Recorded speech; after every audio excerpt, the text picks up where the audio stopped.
également une particularité intéressante, c'est la possibilité de gonfler, de dégonfler les roues en cours de route, en cours de parcours. Alors ça, c'est un équipage français. Et qu'est-ce qui peut bien motiver les gens à venir sur ce Dakar pour faire la course en camion? Il y a des pilotes de camions. Mais je crois que déjà la première des raisons de la présence du camion, c'était tout au début l'assistance tout simplement des différentes équipes officielles engagées. Les camions, c'est la meilleure façon d'amener beaucoup de matériel sur la piste et de l'amener le soir à l'étape pour dépanner. Et puis par la suite, ça s'est sophistiqué, les camions se sont allégés, sont devenus de plus en plus puissants et on est parvenu à cette course à l'armement véritablement menée par Georges Groine qui est donc parti le premier et Yann De Rooij qui n'est pas revenu dans la compétition cette année alors qu'il était là donc en 88. Alors ce qui peut pousser les pilotes, je crois que 60 à 70% du plateau à peu près camions cette année, c'est l'assistance et les autres sont là pour faire la course, mais avec des camions de série, ce sont tous des camions marathon. Bien, alors il y aura cette année au départ une centaine de camions, 100 d'ailleurs je crois tout simplement.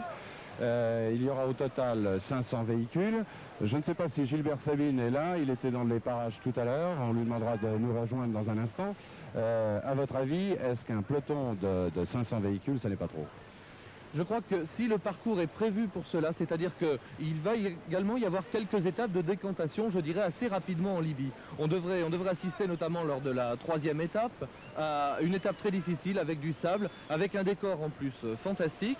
Et je crois que cette élimination, entre guillemets, est forcément un peu nécessaire avec un peloton aussi nombreux. Je crois qu'ils sont exactement 93 les camions à s'élancer et nous en sommes maintenant, me semble-t-il, au numéro 562 puisque le 561 d'Ourbichat c'est 568.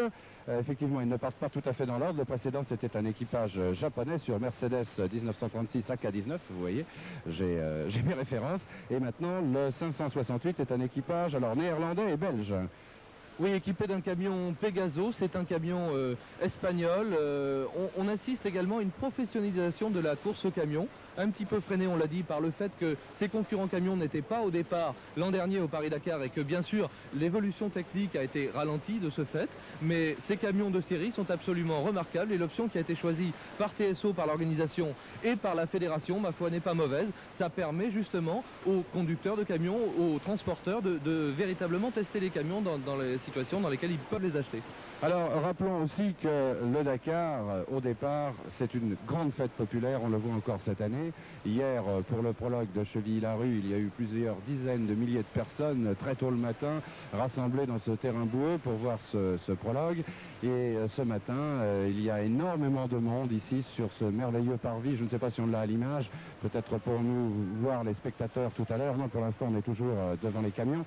Eh bien, il y a, je peux vous le dire, là des milliers et des millions de gens qui ont envahi ce merveilleux parvis, l'Arche de la Défense et le parvis du CNIT, ici même à la Défense, où nous sommes en direct. Vous voyez maintenant en direct le premier contrôle au Trocadéro. Oui Gilles, c'est le premier contrôle qui est établi dans Paris, qui est un petit peu traditionnel celui-là. Vous savez que le Trocadéro, c'était le lieu de départ des premiers rallyes Paris-Dakar. Donc le premier rallye Paris-Dakar s'était lancé le 26 décembre 1978 de cette place du Trocadéro. Évidemment, il y avait beaucoup moins de concurrents et depuis c'est devenu une classique, même quand le rallye s'élance d'ailleurs, de Versailles ou bien de la place de la Concorde, comme ça a été le cas, eh bien les concurrents s'arrêtent au Trocadéro, il y a un petit contrôle de passage, c'est un peu symbolique je dirais. Et le directeur général Philippe Ramon qui est ici présent avec nous dès 5 h du matin, ça lui rappelle certainement de grands souvenirs puisqu'il fait partie des pionniers de la création de ce Paris-Dakar.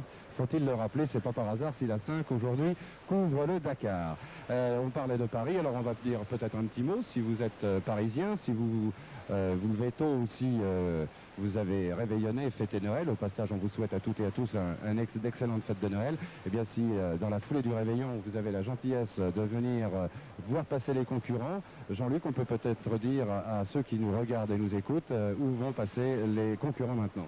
Oui Gilles, eh bien après ce départ depuis le parvis du CNIT, donc à la Défense, entre le palais du CNIT et l'Arche, eh bien les concurrents font le tour du boulevard circulaire et prennent le pont de Neuilly tout simplement, et puis ensuite prennent l'avenue du Général de Gaulle, franchissent la porte Maillot, prennent l'avenue de la Grande Armée, passent par l'Étoile. D'ailleurs vous avez maintenant une image des Champs-Élysées. Superbe, voilà, des Champs-Élysées de nuit, où c'est de tradition aussi, certains joyeux fêtards de retour eh bien, font une petite escorte aux concurrents du Paris-Dakar. Ensuite, ce sera la place Clémenceau, l'avenue Winston Churchill, le cours de la Reine, le cours Albert Ier, tout ça bien sûr c'est le long de la Seine et c'est le retour vers la place de l'Alma, l'avenue de New York, la place de Varsovie. Oui, pour un nouveau contrôle de passage. Voilà, qui est donc celui en haut des bassins du Trocadéro, tout à fait. Le pont d'Iéna, c'est-à-dire que les concurrents traversent 2 fois la Seine. Et on voit les contrôleurs, là, de bon matin, levés, l'œil clair, au Trocadéro. Voilà, donc ils accueillent pour le moment les camions. Évidemment, ils doivent lever un petit peu le bras pour tamponner ces feuilles de passage. Je vous rappelle simplement ce qu'est un contrôle de passage. Un contrôle de passage, c'est destiné à vérifier que les concurrents passent véritablement par l'itinéraire du rallye. Parce qu'on peut toujours couper, sinon ils pourraient très bien, par exemple, prendre le périphérique et rallier directement la Nationale 6. Ça leur est interdit. Ce petit tour dans Paris, c'est pas simplement une fioriture.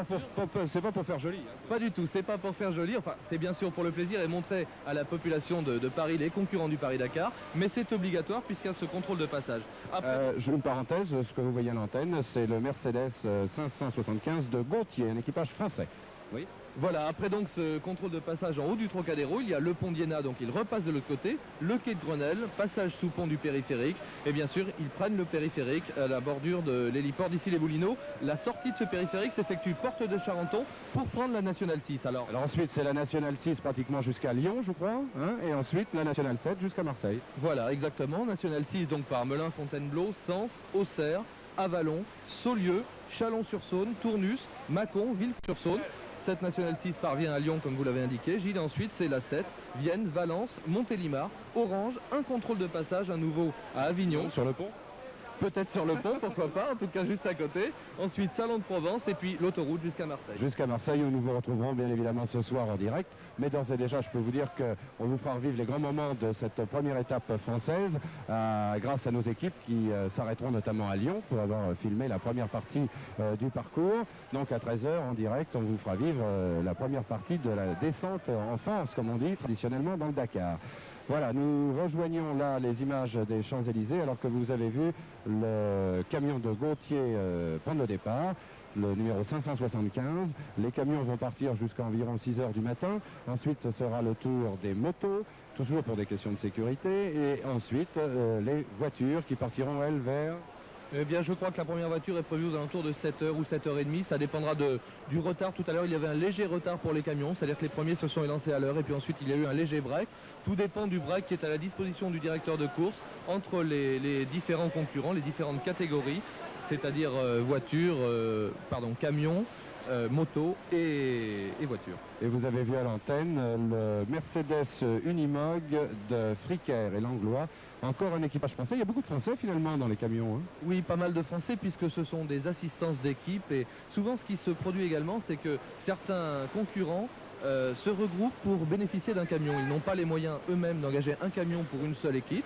Donc ils se regroupent pour disposer d'un camion de 15 ou 20 tonnes et le partager entre eux. C'est ce que nous venons de voir exactement à l'instant. Le premier départ des motos donc, sera pour 6 h tout à l'heure et le premier départ des autos à 7 h 30. Bien. Et ça coûte cher ces grosses bêtes-là, ces camions?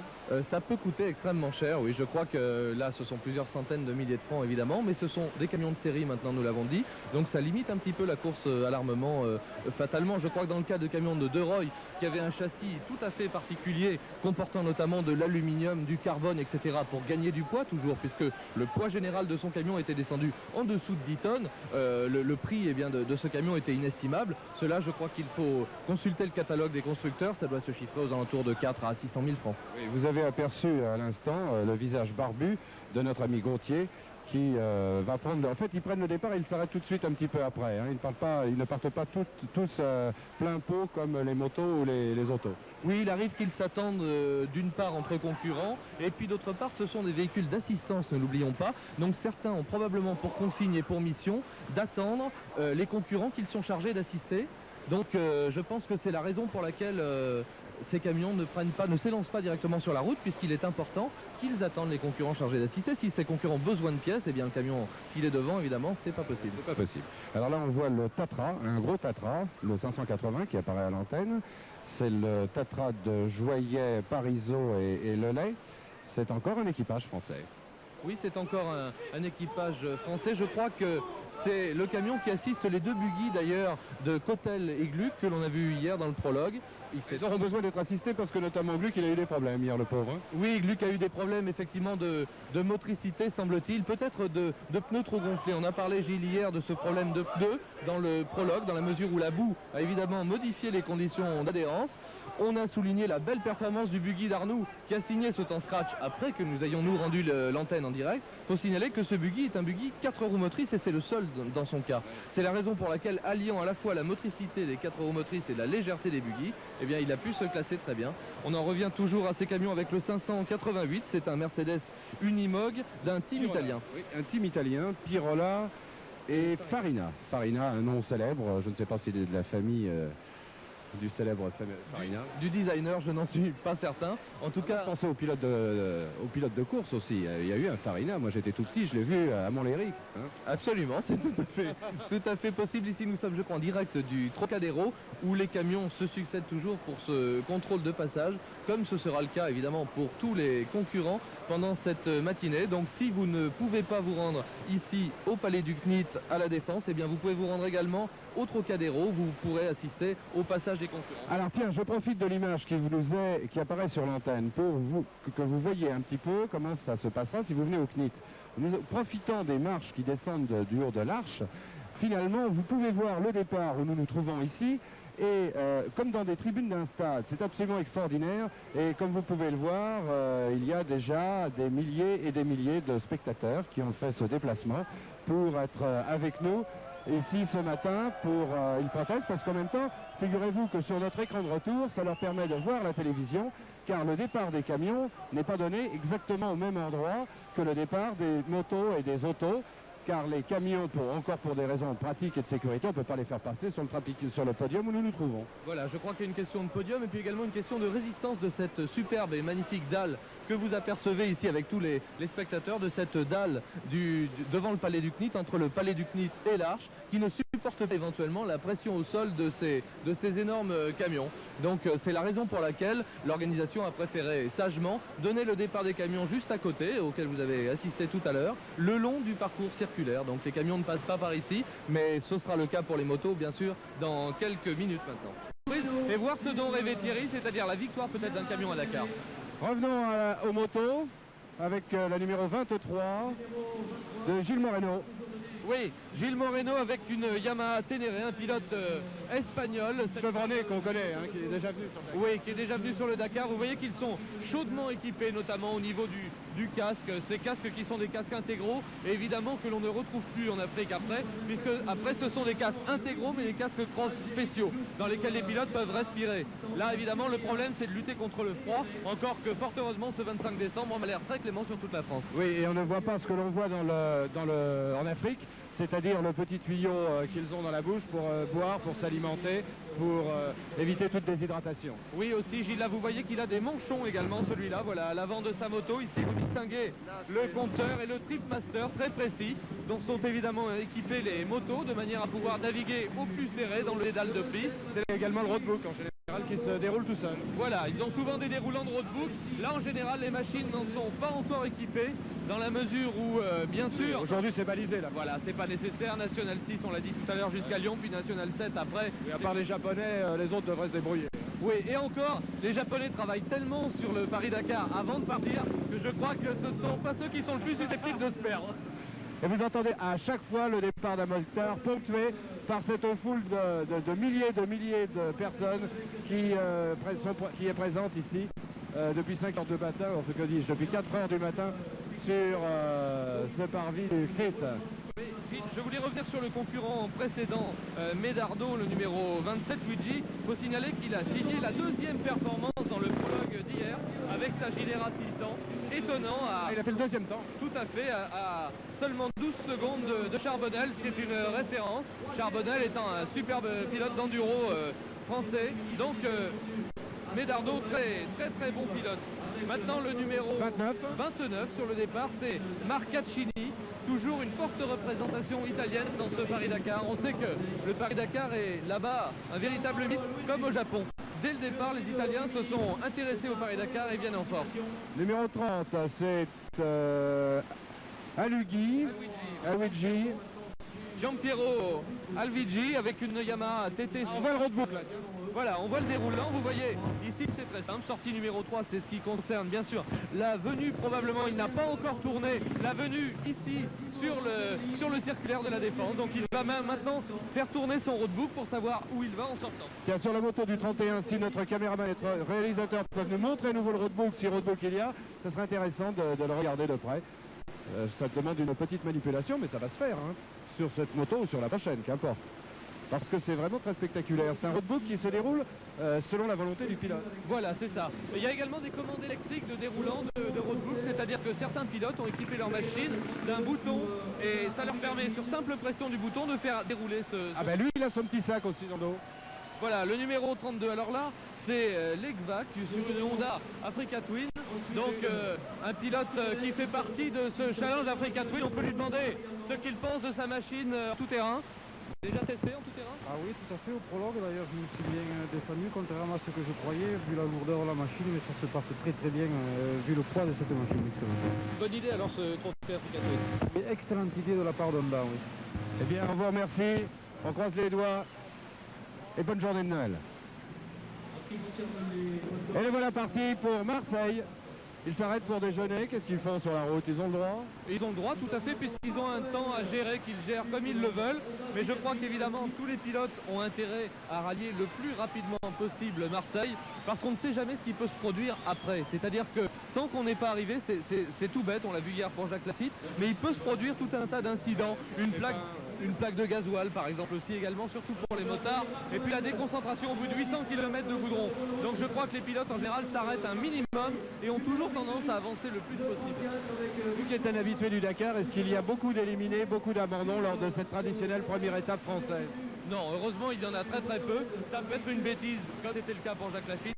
Évidemment, la fiabilité du Nissan n'est absolument pas à mettre en cause, mais c'est un problème mécanique particulier. Ici, le numéro 34 au départ, Hubert Vitu, avec une Husky Varna. Attention à ces machines, également une 510, excellente machine d'enduro, très légère. Donc, on en parlera pendant le Dakar. Oui, on aura le temps d'en reparler. Ici, le 36, Daniel Pêcheur. Ah, ben oui, 10e Dakar. C'est une figure. Daniel Pêcheur, c'est votre 10e Dakar. Qu'est-ce qui vous motive comme ça de revenir chaque année sur ce Dakar? Cette année, ce qui me motive par-dessus tout, c'est encore le doublé. On voudrait quand même réussir le doublé avec le fils qui est juste derrière là. D'accord. Eh bien, père-fils, ça sera une bagarre. On va partir ensemble, on va quitter le podium ensemble. Ah bon, d'accord. Alors on appelle le fils? On peut appeler le fils en même temps? Allez, on appelle le fils. On demande au fils de nous rejoindre. Voilà. Alors voilà le fils maintenant. Alors est-ce que c'est une bagarre entre père et fils? Est-ce qu'on s'arrête? Vous êtes coéquipiers? Comment ça se passe? Oui, on va rouler ensemble, on va essayer d'arriver à Dakar tous les deux. Bien. Eh bien, c'est ce que nous vous souhaitons. En tout cas, c'est très sympathique, très émouvant aussi. Félicitations. C'est bien votre père, hein. Et gloire au club moto de la police nationale. Salut Daniel. Bravo. Et on les applaudit, vous pouvez les applaudir.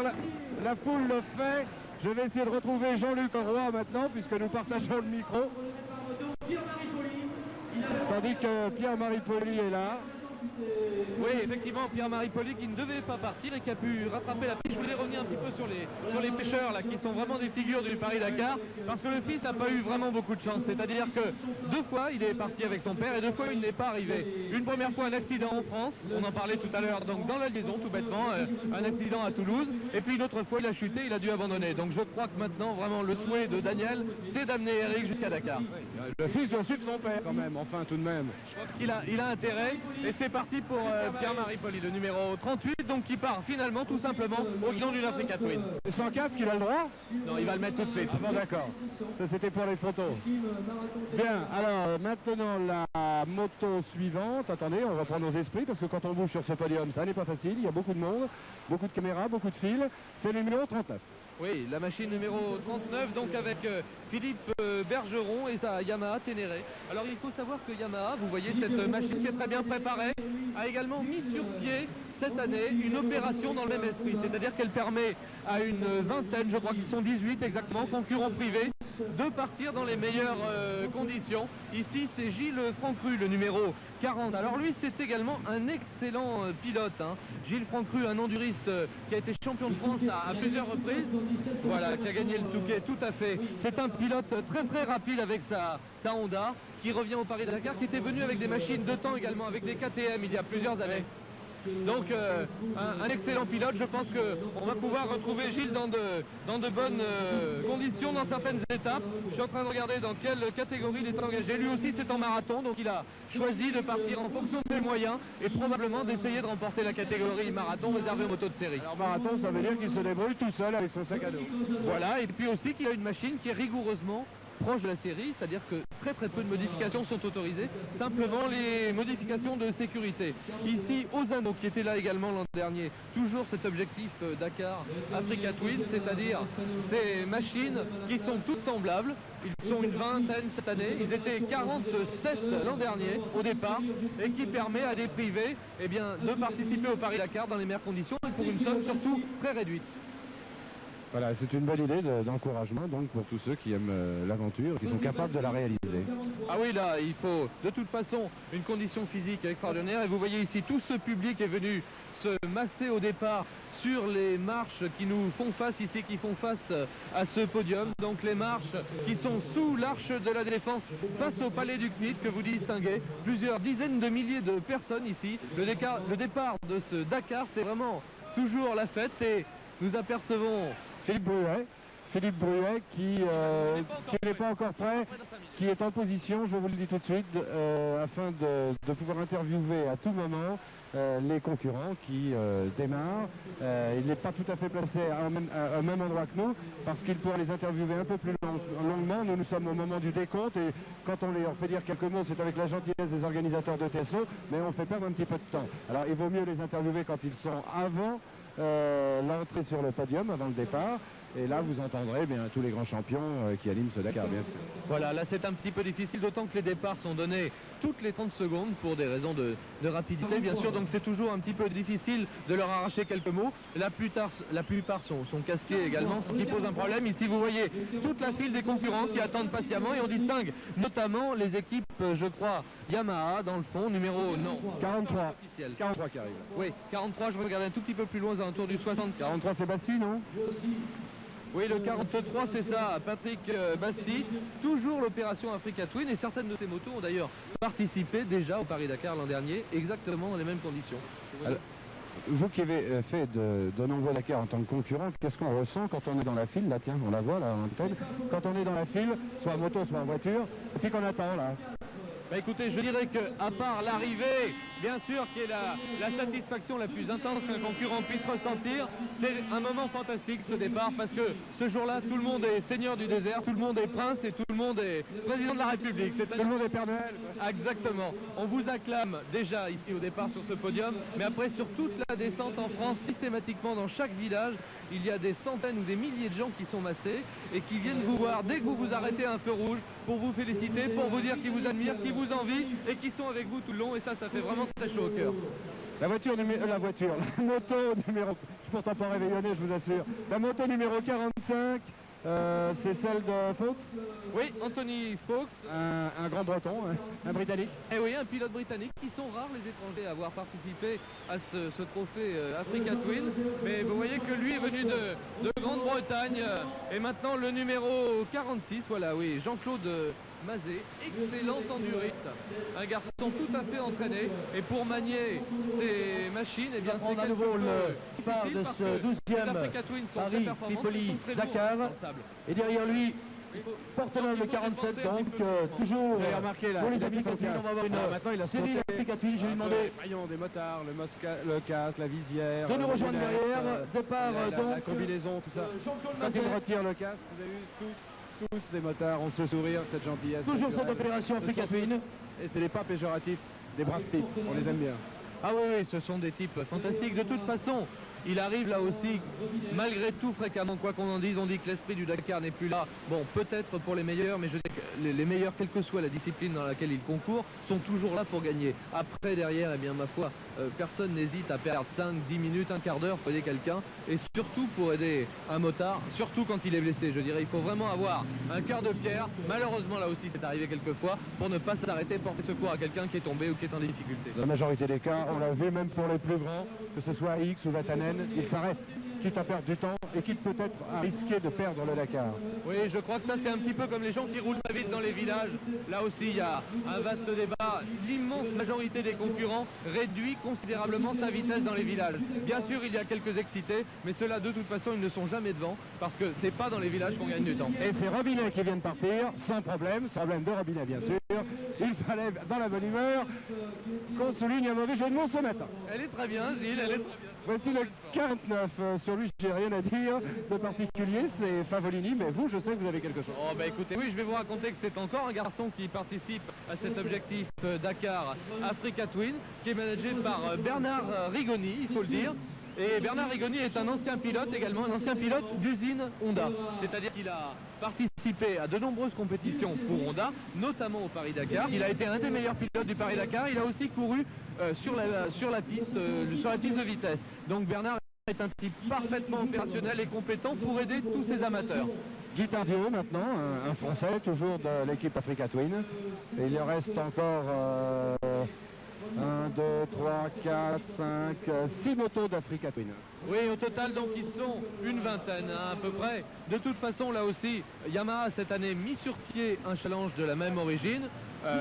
C'est bien, de toute façon, c'est toujours bien quand il y a une concurrence dans un domaine. C'était une excellente initiative de Honda l'an dernier, qui a été reconduite très intelligemment cette année. Et Yamaha a rejoint l'autre marque japonaise dans l'idée de faire un challenge permettant aux amateurs de participer dans les meilleures conditions au Paris-Dakar et de bénéficier, il faut le souligner, d'une assistance mécanique puisque les pièces sont transportées par camion. Il y a également quelques mécaniciens en avion mais qui travaillent pour tout le monde, hein, au rythme des arrivées. Et démarre devant nous l'enduriste Toussaint, le Français, qui vient de démarrer, qui à quelques mètres d'ici mettra un casque et foncera vers Marseille. Boluda, c'est un Espagnol lui. Oui, Tony Boluda, comme c'est mentionné sur son carénage, effectivement. Vous voyez que ce projet est tout à fait international.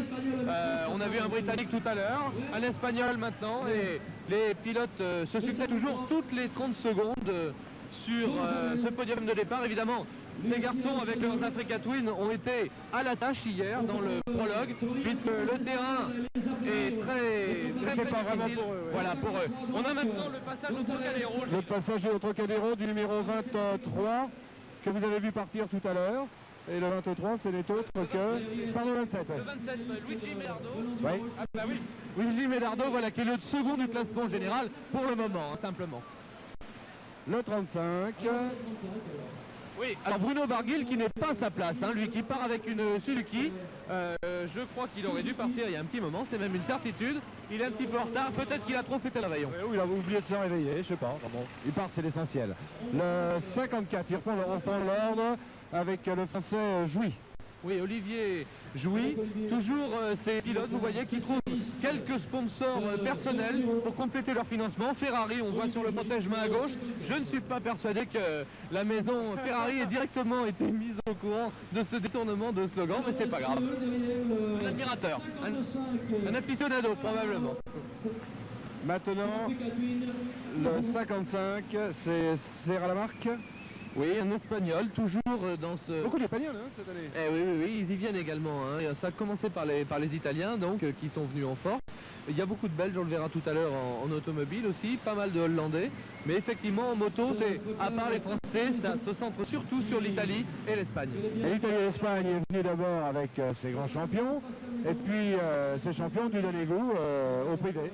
Oui, on trouve maintenant Pascal Maison. Vous voyez également que toutes les machines Africa Twin portent le nom d'un certain nombre de sponsors, entre guillemets, obligatoires. Vous le voyez sur le côté du carénage, sous SNCF, qui est un pilote qui est bien sûr propre à Pascal Maison, mais en dessous, TOE, la banque Sofinco, Honda, bien sûr, tout le réseau de concessionnaires. Eh bien, ce sont eux qui ont permis également le financement de cette opération Africa Twin. Alors, le numéro 57, c'est notre ami Ranou, je vais m'approcher de lui. Thierry, bonjour. Bonjour Gilles. Alors on vous retrouvera sur l'antenne de la 5 plusieurs fois avec des sujets que vous allez tourner. Avec des sujets que je travaille sur une petite caméra que j'aurai ici dans le dos et qui seront faits pour parler de la course des amateurs de l'intérieur. Pour voir un petit peu comment pour de vrai ils se galèrent, mais pas simplement les galères. C'est pas le journal des poireaux, c'est le journal des amateurs, de ceux qui ont travaillé, qui ont essayé de bien faire, de bien monter leur opération pour tenter comme moi d'aller à Dakar. Voilà, on nous dit souvent, hein, on parle que des champions, pas assez des poireaux. Eh bien grâce à vous, on aura un œil, et quel œil sur les poireaux. Parce qu'on a eu l'idée ensemble l'année dernière. Allez Thierry, bonne chance, car en même temps, non seulement il est journaliste, mais aussi motard. Voilà, Thierry Ranou est en train de prendre le départ. On croise les doigts pour lui. Et pour sa petite caméra qu'il aura placée donc dans son dos afin de pouvoir suivre les poireaux. Oui, donc ça donnera effectivement un autre éclairage sur la course. De toute façon, ça fait pas de mal et c'est pas inintéressant de savoir un petit peu ce qui se passe derrière. Dans le peloton. Dans le peloton, voilà. Encore un... Ah non, c'est pas français. Oui, alors Gilles, il faut parler maintenant justement de cette autre catégorie avec des Yamaha. Attendez, tenez le micro, faut que je remette mon casque. Mais avec une joie ineffable et la main gauche, si vous le permettez. Donc, Arancio, un pilote français, Hugues, avec sa XT600 Yamaha. Vous voyez une machine légère, maniable, qui n'a pas les mêmes atouts que l'Africa Twin. Donc ce sera intéressant de suivre cette espèce d'affrontement indirect entre les marques par le biais des privés. Voilà, vous mordez le micro et vous regardez votre montre. Dans 3 minutes, il faut qu'on rentre l'antenne pour un flash d'information. On reprendra l'antenne tout de suite après. Hein. Alors, alors, le 59, c'est le français Angelignadis. Oui, alors lui, je peux vous en parler beaucoup et longtemps parce que j'ai même couru avec... Redites-moi son nom à toute vitesse. Rossetos Angelignadis. Et vous avez couru avec lui? Absolument, il est de Dijon, c'est un concessionnaire, il a couru en vitesse et il est venu au Paris-Dakar il y a quelques années maintenant et c'est un garçon sympathique, chaleureux, comme on les aime. Bien, le français Israël sur sa Yamaha XT600. Oui, là on est maintenant dans la catégorie justement de toutes ces marathons Ténéré dont nous vous parlions tout à l'heure. Ils sont également une vingtaine, hein, je crois 18 exactement, à être partis dans cette catégorie Yamaha Ténéré. Donc on le disait, des machines plus légères, un petit peu moins puissantes, des 600T, alors que vous voyez ici le dessous de cette superbe arche de la défense. C'est le 61, c'est Moncoudiol. Oui, Moncoudiol, qui est toujours partant au guidon d'une XT600. Vous voyez les machines monocylindres, relativement plus simples que la Honda, plus légères, elles doivent rendre une trentaine de kilos à peu près, une puissance donc plus limitée mais une maniabilité supérieure. Et vous voyez que lui, il a pris ses précautions, il avait une chaude combinaison imperméable pour affronter le froid de la descente sur Marseille. Le moustachu Chanteloup. Oui, Chanteloup que l'on a, je crois, déjà vu effectivement et qui espère arriver à l'arrivée de ce Paris-Dakar, arrivé au Lac Rose. Bah, tout le monde l'espère. Hein. Ah oui, oui, tout le monde l'espère, mais certains ont l'air particulièrement émus sur le podium. Je crois que c'est son cas là. Ah bon, je dis, c'est un grand moment ce podium de départ du Paris-Dakar, où qu'il se trouve, dans Paris ou dans la région. De toute façon, l'émotion est toujours à son comble. Ici, c'est le numéro 63, Antoine Metz, que l'on connaît, qui lui aussi a profité de cette opportunité de partir avec Yamaha pour participer à ce 12e rallye Paris-Dakar. Double optique, vous voyez également à l'avant, parce qu'il arrive souvent que ces pilotes privés terminent les étapes de nuit également, même si le découpage a été fait pour essayer d'éviter ce genre de difficultés supplémentaires. Alors, que la réalisation n'hésite pas à nous signaler quand on doit rendre l'antenne. Je n'ai pas regardé ma montre exactement, on m'a fait signe 4 minutes. Je vais demander à Gilles. 1 minute, Gilles Plédeux, si on peut me dire quand je dois rendre l'antenne pour le flash d'information. Nous reprendrons le direct, bien évidemment, tout de suite après, car vous savez que dans l'actualité, il est nécessaire actuellement de régulièrement de vous informer, étant donné ce qui se passe notamment, et en majorité d'ailleurs de l'actualité, ce qui se passe en ce moment en Roumanie. Alors on me fait signe et puis je rends l'antenne tout de suite. Oui, 1 minute, dans 1 minute. Alors la moto 65, on revient au départ avec Roland. Oui, Philippe Roland, toujours cette catégorie marathon Yamaha Ténéré. Et le départ est donné par Jean-Louis Drone. Jean-Louis Drone, vous le reconnaissez peut-être, c'est un ancien du groupe Il était une fois. Et c'était un très grand copain de Thierry Sabine. Il faisait partie de TSO depuis le tout début. C'est un excellent pilote moto également. Il faut savoir que c'est lui qui a mis au point très précisément le roadbook des motards. Donc Jean-Louis Drone qui était en reconnaissance avec Gilbert Sabine et qui a déterminé et tracé l'itinéraire et mis au point un roadbook particulier pour les motards, lui-même étant motard. Donc je crois que de ce côté-là, il ne devrait pas y avoir beaucoup de reproches cette année. Voilà, il était une fois le Dakar, ce n'est pas un western, c'est simplement une grande aventure que vous allez vivre sur la 5 pendant 3 semaines en direct plusieurs fois par jour. Face à l'information qui se déroule en ce moment sur la planète. Je vous rends l'antenne au studio de Pereire à Paris et nous reviendrons ensuite avec Jean-Luc Roy et Philippe Bruet pour la suite du départ en direct depuis le kit. À vous Paris. Du temps, la descente sur Marseille de cette première étape du rallye, du 12e rallye Paris-Tripoli-Dakar devrait se passer, en ce qui concerne la météo, dans de bonnes conditions, pas trop de pluie annoncée. En piste maintenant, nous sommes en direct bien sûr depuis le kit de la Défense depuis 5 heures ce matin. Pour ceux qui prennent l'antenne, je rappelle que les camions sont partis et que nous en sommes au numéro 80 des motos et nous sommes en direct jusqu'à ce que tous les concurrents soient partis, c'est-à-dire vers 10 heures. Ah, le Père Noël, le numéro 82. Christian Catelois, ça c'est une très bonne idée, il fallait s'y attendre évidemment. Je ne sais pas s'il va pouvoir continuer comme ça longtemps, on peut peut-être lui demander. Vous allez traverser la France comme ça, habillé en Père Noël? Oh, peut-être pas quand même, c'est pas très pratique. Hein. Vous allez aller jusqu'où là?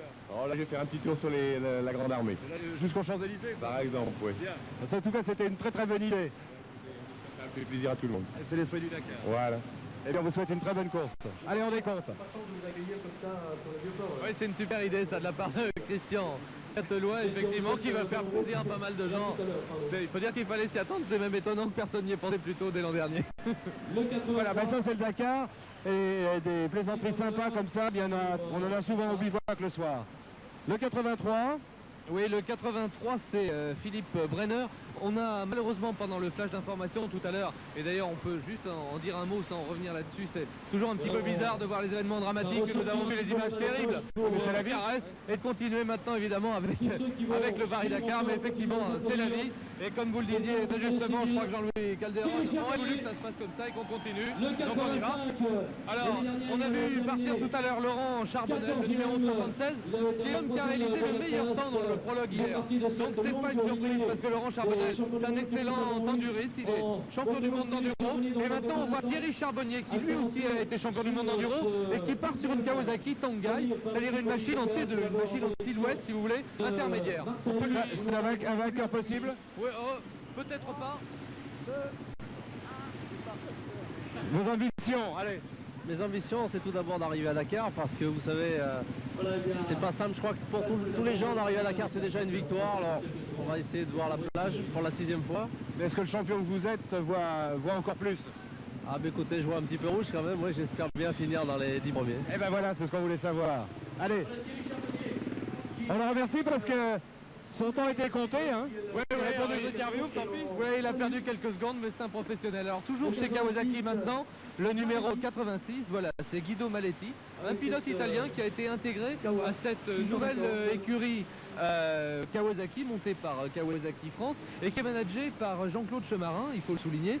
Jean-Claude Chemarin, c'est un multiple champion du monde d'endurance, vous vous en souvenez? Bien sûr. Il avait remporté le Val d'Or, les 24 heures du Mans à de nombreuses reprises et avec l'appui de Kawasaki France, eh bien, il a décidé de monter cette opération. Alors, Kawasaki est le constructeur qui pour le moment s'est intéressé le moins au rallye africain et au Paris-Dakar, mais vous voyez que ça vient, donc on peut s'attendre selon les résultats enregistrés cette année peut-être à voir débarquer un jour des Kawasaki en prototype. Eh bien, juste avant Hutin, je crois qu'on nous signale que Philippe Bruet est prêt pour faire une interview. Philippe, quand vous voulez. Non, on nous fait signe que non. Bon, alors quand Philippe veut, eh bien, il n'a qu'à nous appeler et nous le passerons bien évidemment l'antenne, puisqu'il pourra interviewer tous les champions qui sont, je dirais, dans la coulisse du podium avant le départ. Voilà, et là il y a eu un petit changement. Ce pilote, c'est Alain Dubuc, le 88, qui a remplacé Philippe Hutin, qui était prévu au départ.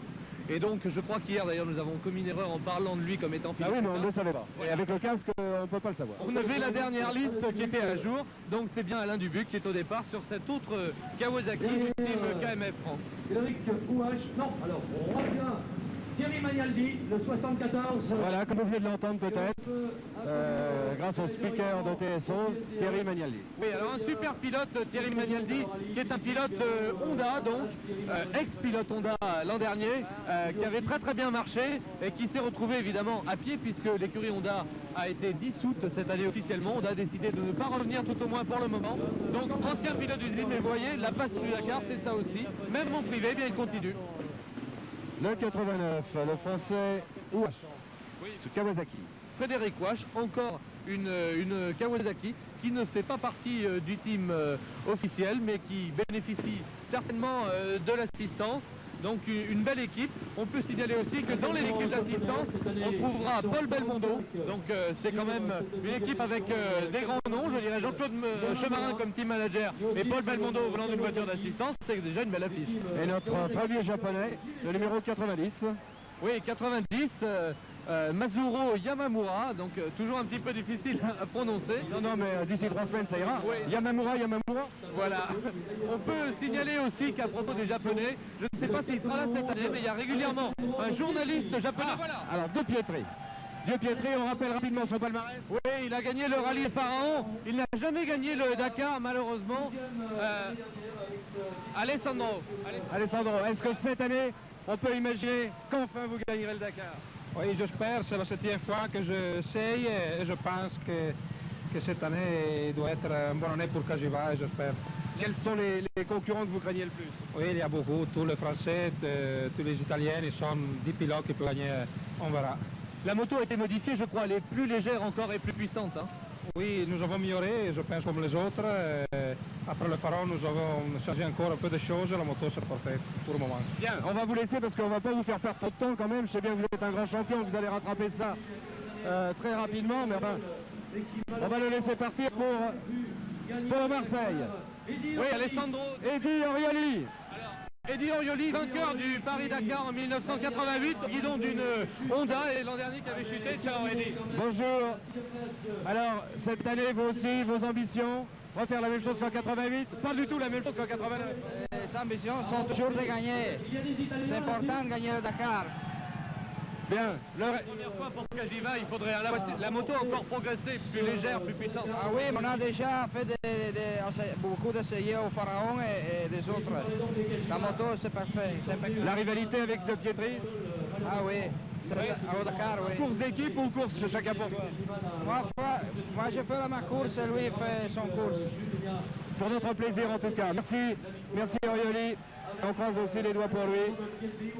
Orioli qui maintenant, Eddie Orioli va prendre le départ. Oui, des garçons très sympathiques, ces pilotes italiens, parce qu'ils sont venus au Dakar il y a quelques années, et puis au début on ne croyait pas beaucoup en leur chance. Lui c'est R40, c'est également un excellent pilote, avec la même machine, mais lui est chargé plutôt de l'assistance rapide. Alors, l'assistance rapide, ceux qui ne savent pas ce que c'est quoi? Alors c'est le porteur d'eau aussi, en moto on appelle ça un porteur d'eau. En fait c'est pas de l'eau bien sûr qu'il emporte, c'est quelques pièces légères qui peuvent permettre d'intervenir rapidement sur les machines des leaders. Et donc de ne pas être obligé d'attendre les véhicules lourds, les 4x4 d'assistance rapide. Et voici Stéphane Peterencel sur le podium. Alors Stéphane. Bonjour Stéphane. Comment ça va? Ça va? Comment vont les mains? Est-ce qu'on peut faire un plan sur ces mains? Non, les doigts ça va bien. Après le prologue hier soir, j'étais confiant.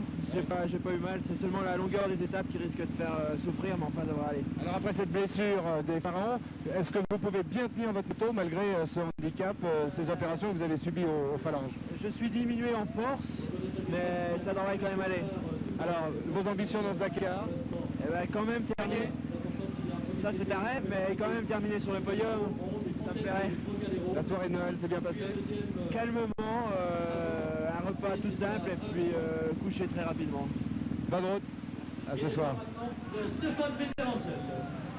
Voilà, Stéphane Peterencel va démarrer.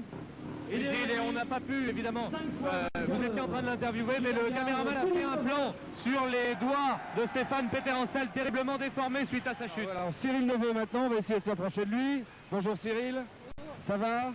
On a réveillonné? Oui, bien sûr, j'étais obligé, vous savez, avec un petit de 7 mois qui s'appelle Alexis, j'étais obligé de fêter le premier Noël. C'était sympa ça. Alors qu'est-ce qu'il a eu Alexis pour son premier Noël? Il a eu un superbe crocodile, en peluche, il est superbe.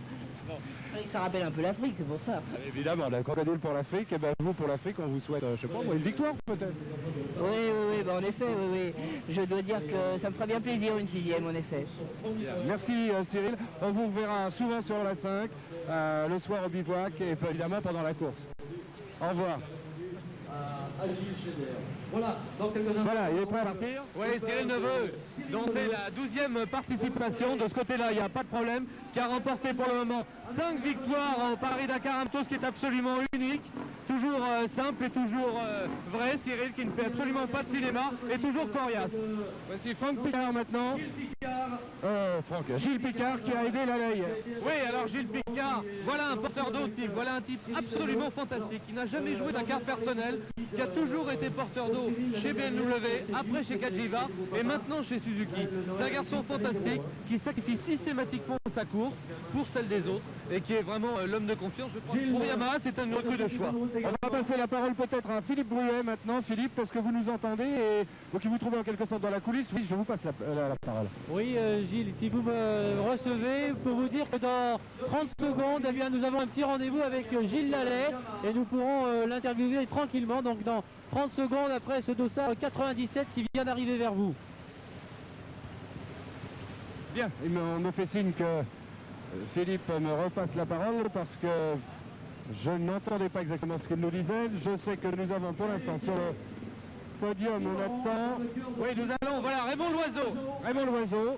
Un des pilotes les plus sympathiques qui soit. On va s'approcher de la police, qui est un motard de la police. Raymond, toujours accroché, bien que ne faisant plus partie d'une équipe d'usine, cette fois-ci, tu pars tout seul avec moi. C'est ça, on a fait une petite équipe de 2 policiers. On a également une petite structure au point de vue assistance, avec un camion, ça c'est important, et un mécanicien dans l'avion. Tu as reçu l'Oscar de la moto parce que tu étais la personnalité de la moto la plus sympathique de l'année. Bah, c'est toi qui le dis. Voilà, un policier sympathique qui va évidemment respecter le code de la route en descendant la France. Bien sûr, je vais faire très attention, encore plus. Encore plus. On vous souhaite une très bonne route et on se retrouve à Dakar dans 3 semaines, mais on aura l'occasion de se voir d'ici là. Voilà, eh bien notre ami Loiseau est prêt à partir. Au revoir Raymond. Oui, Gilles, je crois que Philippe a une information. Oui, une information donnée par Gilles Laley à l'instant. Gilles va se présenter dans 30 secondes. Seulement, il n'a pas vu Gaston Rayet. Gaston Rayet n'est pas à la défense ce matin. Personne ne sait où il est. Il ne prendra sûrement pas le départ dans les temps. C'est la seule information que possède Gilles Laley, son coéquipier. Il ne sait pas, il l'a pas vu depuis hier soir. Oui, mais alors il a jusqu'à quelle heure pour se présenter?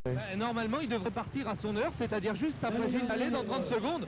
Donc ça, nous sommes en condition de course, même si tout le monde a l'air un petit peu décontracté. Et si effectivement nous nous permettons d'arracher quelques jours, je crois qu'on va poser quelques questions à Gilles qui a l'air Oui, Gilles. Bonjour Gilles.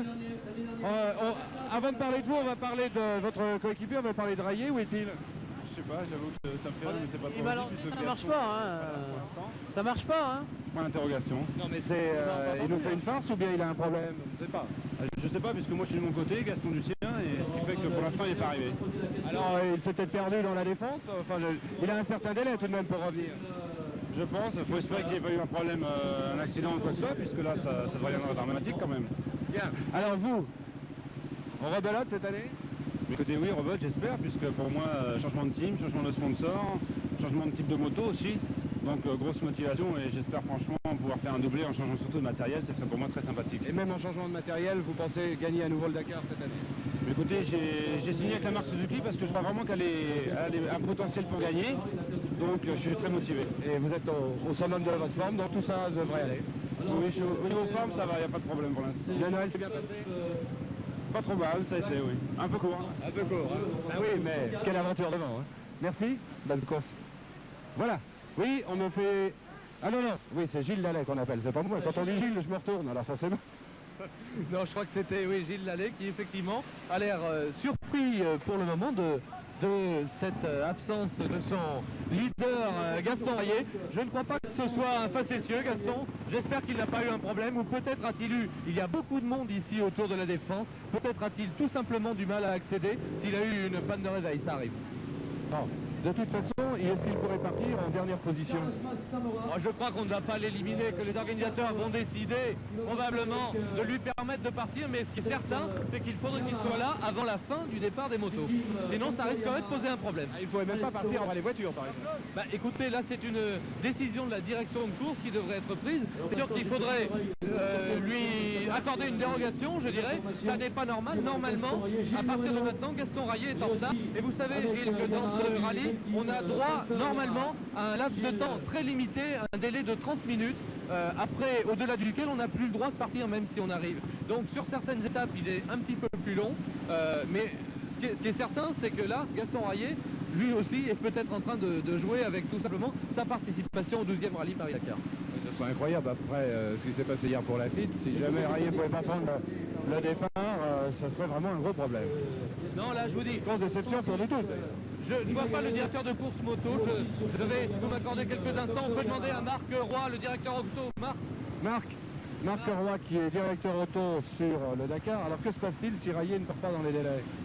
Rayet a 30 minutes pour se présenter au départ. À 31 minutes, il est en course. Je pense qu'actuellement, il n'y a pas d'inquiétude à avoir. Gaston devrait le rejoindre rapidement. Donc vous ne vous inquiétez pas outre mesure? Non, pas du tout. Je pense que Gaston sera au départ. On l'espère. On vous retrouve tout à l'heure. On va faire dire quelques mots à Franco Pico.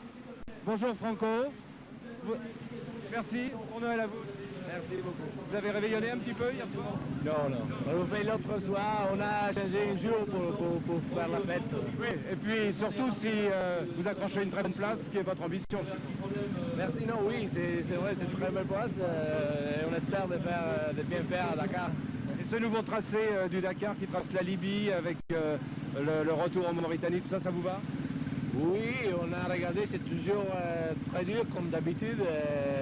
On a l'expérience, on pense qu'on arrive encore à Dakar. Et qu'est-ce que c'est pour un champion, le Dakar? C'est manger du sable ou c'est voir aussi des paysages?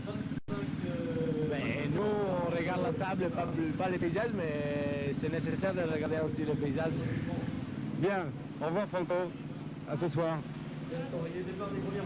Oui, Franco Pico, un excellent pilote italien, lui aussi, qui a donc terminé second à plusieurs reprises et qui court aussi, tout comme De Petri, après sa première victoire au Paris-Dakar. Donc là, il est terriblement bien armé, lui aussi d'une Yamaha bicylindre, rigoureusement identique à celle que pilote Peter Hansel et Neveu, et Andrea Marinoni, autre super pilote italien, super pilote d'enduro, qui a été champion d'Europe à plusieurs reprises et qui est un type extra aussi. Je crois qu'il faudra faire attention à cette équipe italienne Yamaha.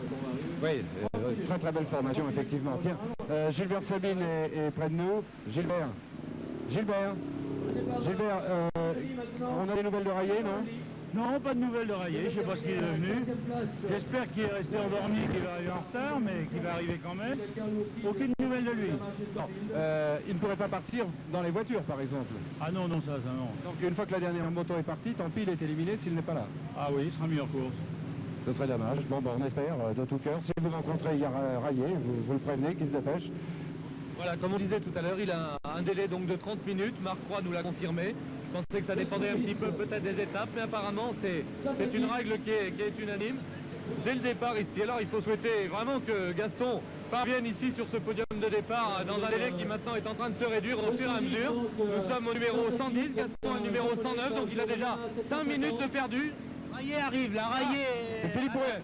À l'instant, Rayet est sorti du départ comme un fou. Il vient de slalomer et je pense que vous allez la voir dans 10 secondes. Bon, on va lui demander. Ah oui, on le voit, il pousse sa moto de toute sa hauteur. Oui, on aperçoit Gaston, effectivement. Je ne sais pas ce qui s'est produit. Peut-être des embouteillages, comme on le disait tout à l'heure, ou tout simplement une panne de réveil. Ça arrive aussi, ce serait énorme. Il va nous expliquer ça. Il va nous expliquer ça tout de suite. Je pense qu'on va le mettre en piste sur le podium. Philippe Rouet, vous êtes à côté de Gaston, vous pouvez lui parler? Oui Gilles, si vous me recevez, allez-y. Gaston, qu'est-ce qui s'est passé? Racontez-nous en 10 secondes. C'est-à-dire qu'au moment où j'ai voulu arriver ici sur la flèche, j'étais un peu bloqué. Et pour essayer de passer, je me suis un peu égaré là, dans l'entrée ici et je ne trouvais plus. Voilà, il n'y avait pas de roadbook pour la défense, on va voir ça pour l'année prochaine. Hein? Oui, ça va aller. Bon, ben Gaston a l'air à peu près en forme, un peu d'émotion pour le Père Noël ce matin, mais il va vous rejoindre Gilles et Jean-Luc. Bien, pour l'instant, il faudra qu'il monte sur sa moto. Et Gaston nous a donné effectivement quelques émotions, une fois, puisqu'il est belge, bien sûr. Alors, le voici. Alors,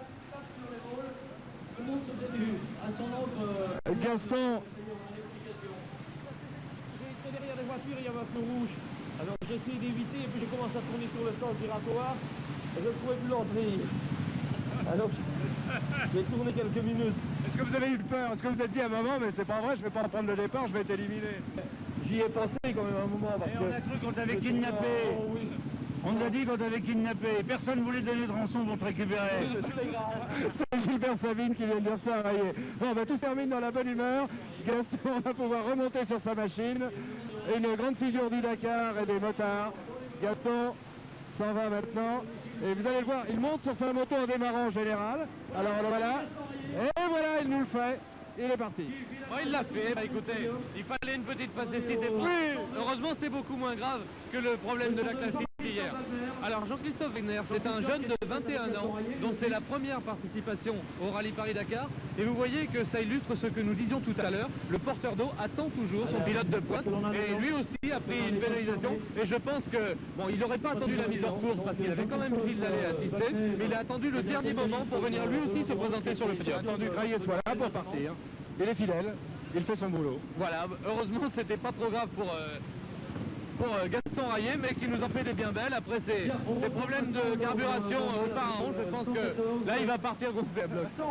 211, on revient donc à la liste normale des départs avec le japonais Seto Saito.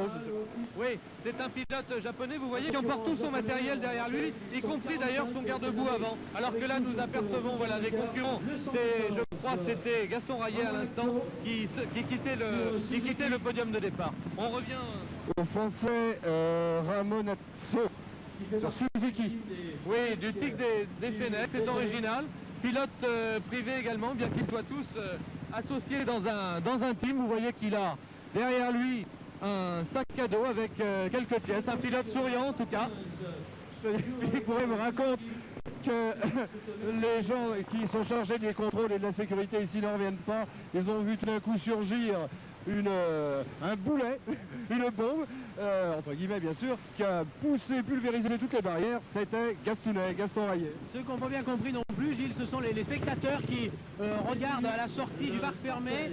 Ces spectateurs sont placés dans un endroit où il y a peu de lumière. Alors ils ne reconnaissent pas forcément tous les concurrents. Ils n'ont pas vu bien sûr que Rayet n'était pas passé. Et d'un seul coup, vers une barrière, ils ont repoussé vers la barrière tous les gens par Wagner et Rayet se sont précipités avec leur moto. Ils ont slalomé, ils ont un grand coup de patin dans un virage. Les gens visiblement n'en revenaient pas. Maintenant on vient de leur dire avec le caméraman de la 5 que c'était Rayet. Alors ils comprennent mieux et ils vont rester pour les autos, ils ont moins la trouille.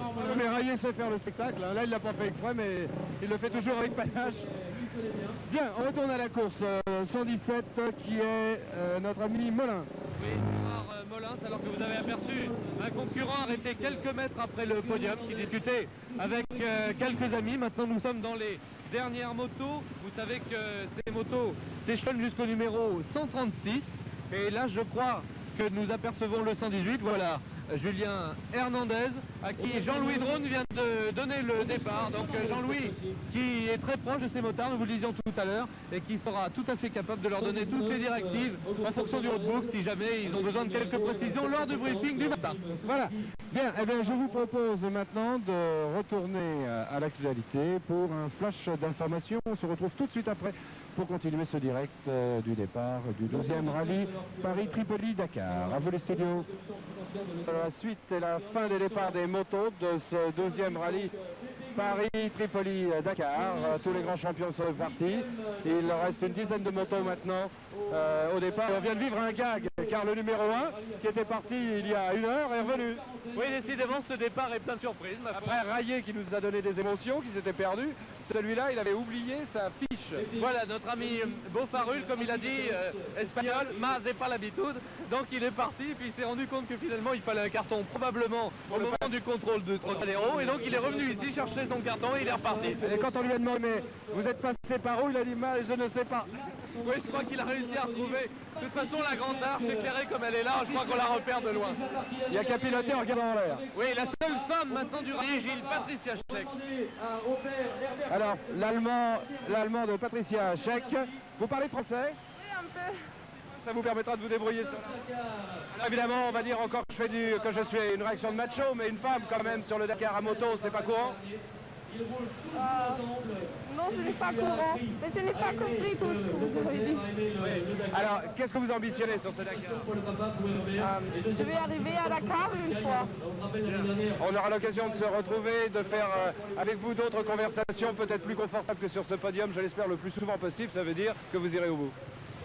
Je n'ai pas compris. Bon, elle a son casque, elle ne parle pas très bien le français, alors on va la laisser s'en aller, se concentrer, et la foule en tout cas l'applaudit. C'est la seule femme motard, et vous l'entendez, la foule réagit immédiatement. On pourrait demander à Gilbert Sabine de lui faire une bise. Allez, la bise. Ah oui, allez, la bise. Voilà. sur le casque pudiquement. Et on lui souhaite bonne route. Oui, Patricia Hachek, donc la fille de ce grand enduriste, comme on le dit toujours, par la taille, mais surtout par le talent. Et Herbert Hachek, c'est un pilote allemand qui a mis au point les BMW comme celle que vous voyez maintenant. À l'époque où BMW est venu non seulement en enduro, puisqu'ils ont été champions d'Europe d'enduro à plusieurs reprises, mais après au Paris-Dakar. C'est lui qui avait commencé à travailler sur ces machines en tout terrain. Et je me souviens qu'il avait eu un accident terrible en 1981, peu avant Tamara, et il avait été presque laissé pour mort. Alors, si j'ai bien compris, on a vu le père et le fils tout à l'heure, maintenant on voit le père et la fille. Ben voilà. Et l'affaire de famille, ce Dakar cette année. Ben finalement oui, de toute façon il y a des dynasties qui peuvent se créer. Là le numéro 130, un Belge. C'est un Belge, c'est Debout Cyr sur une Honda XR 600, toute blanche, vous le voyez, elle va certainement pas rester aussi belle très longtemps. Non, enfin la traversée en France, ça ira.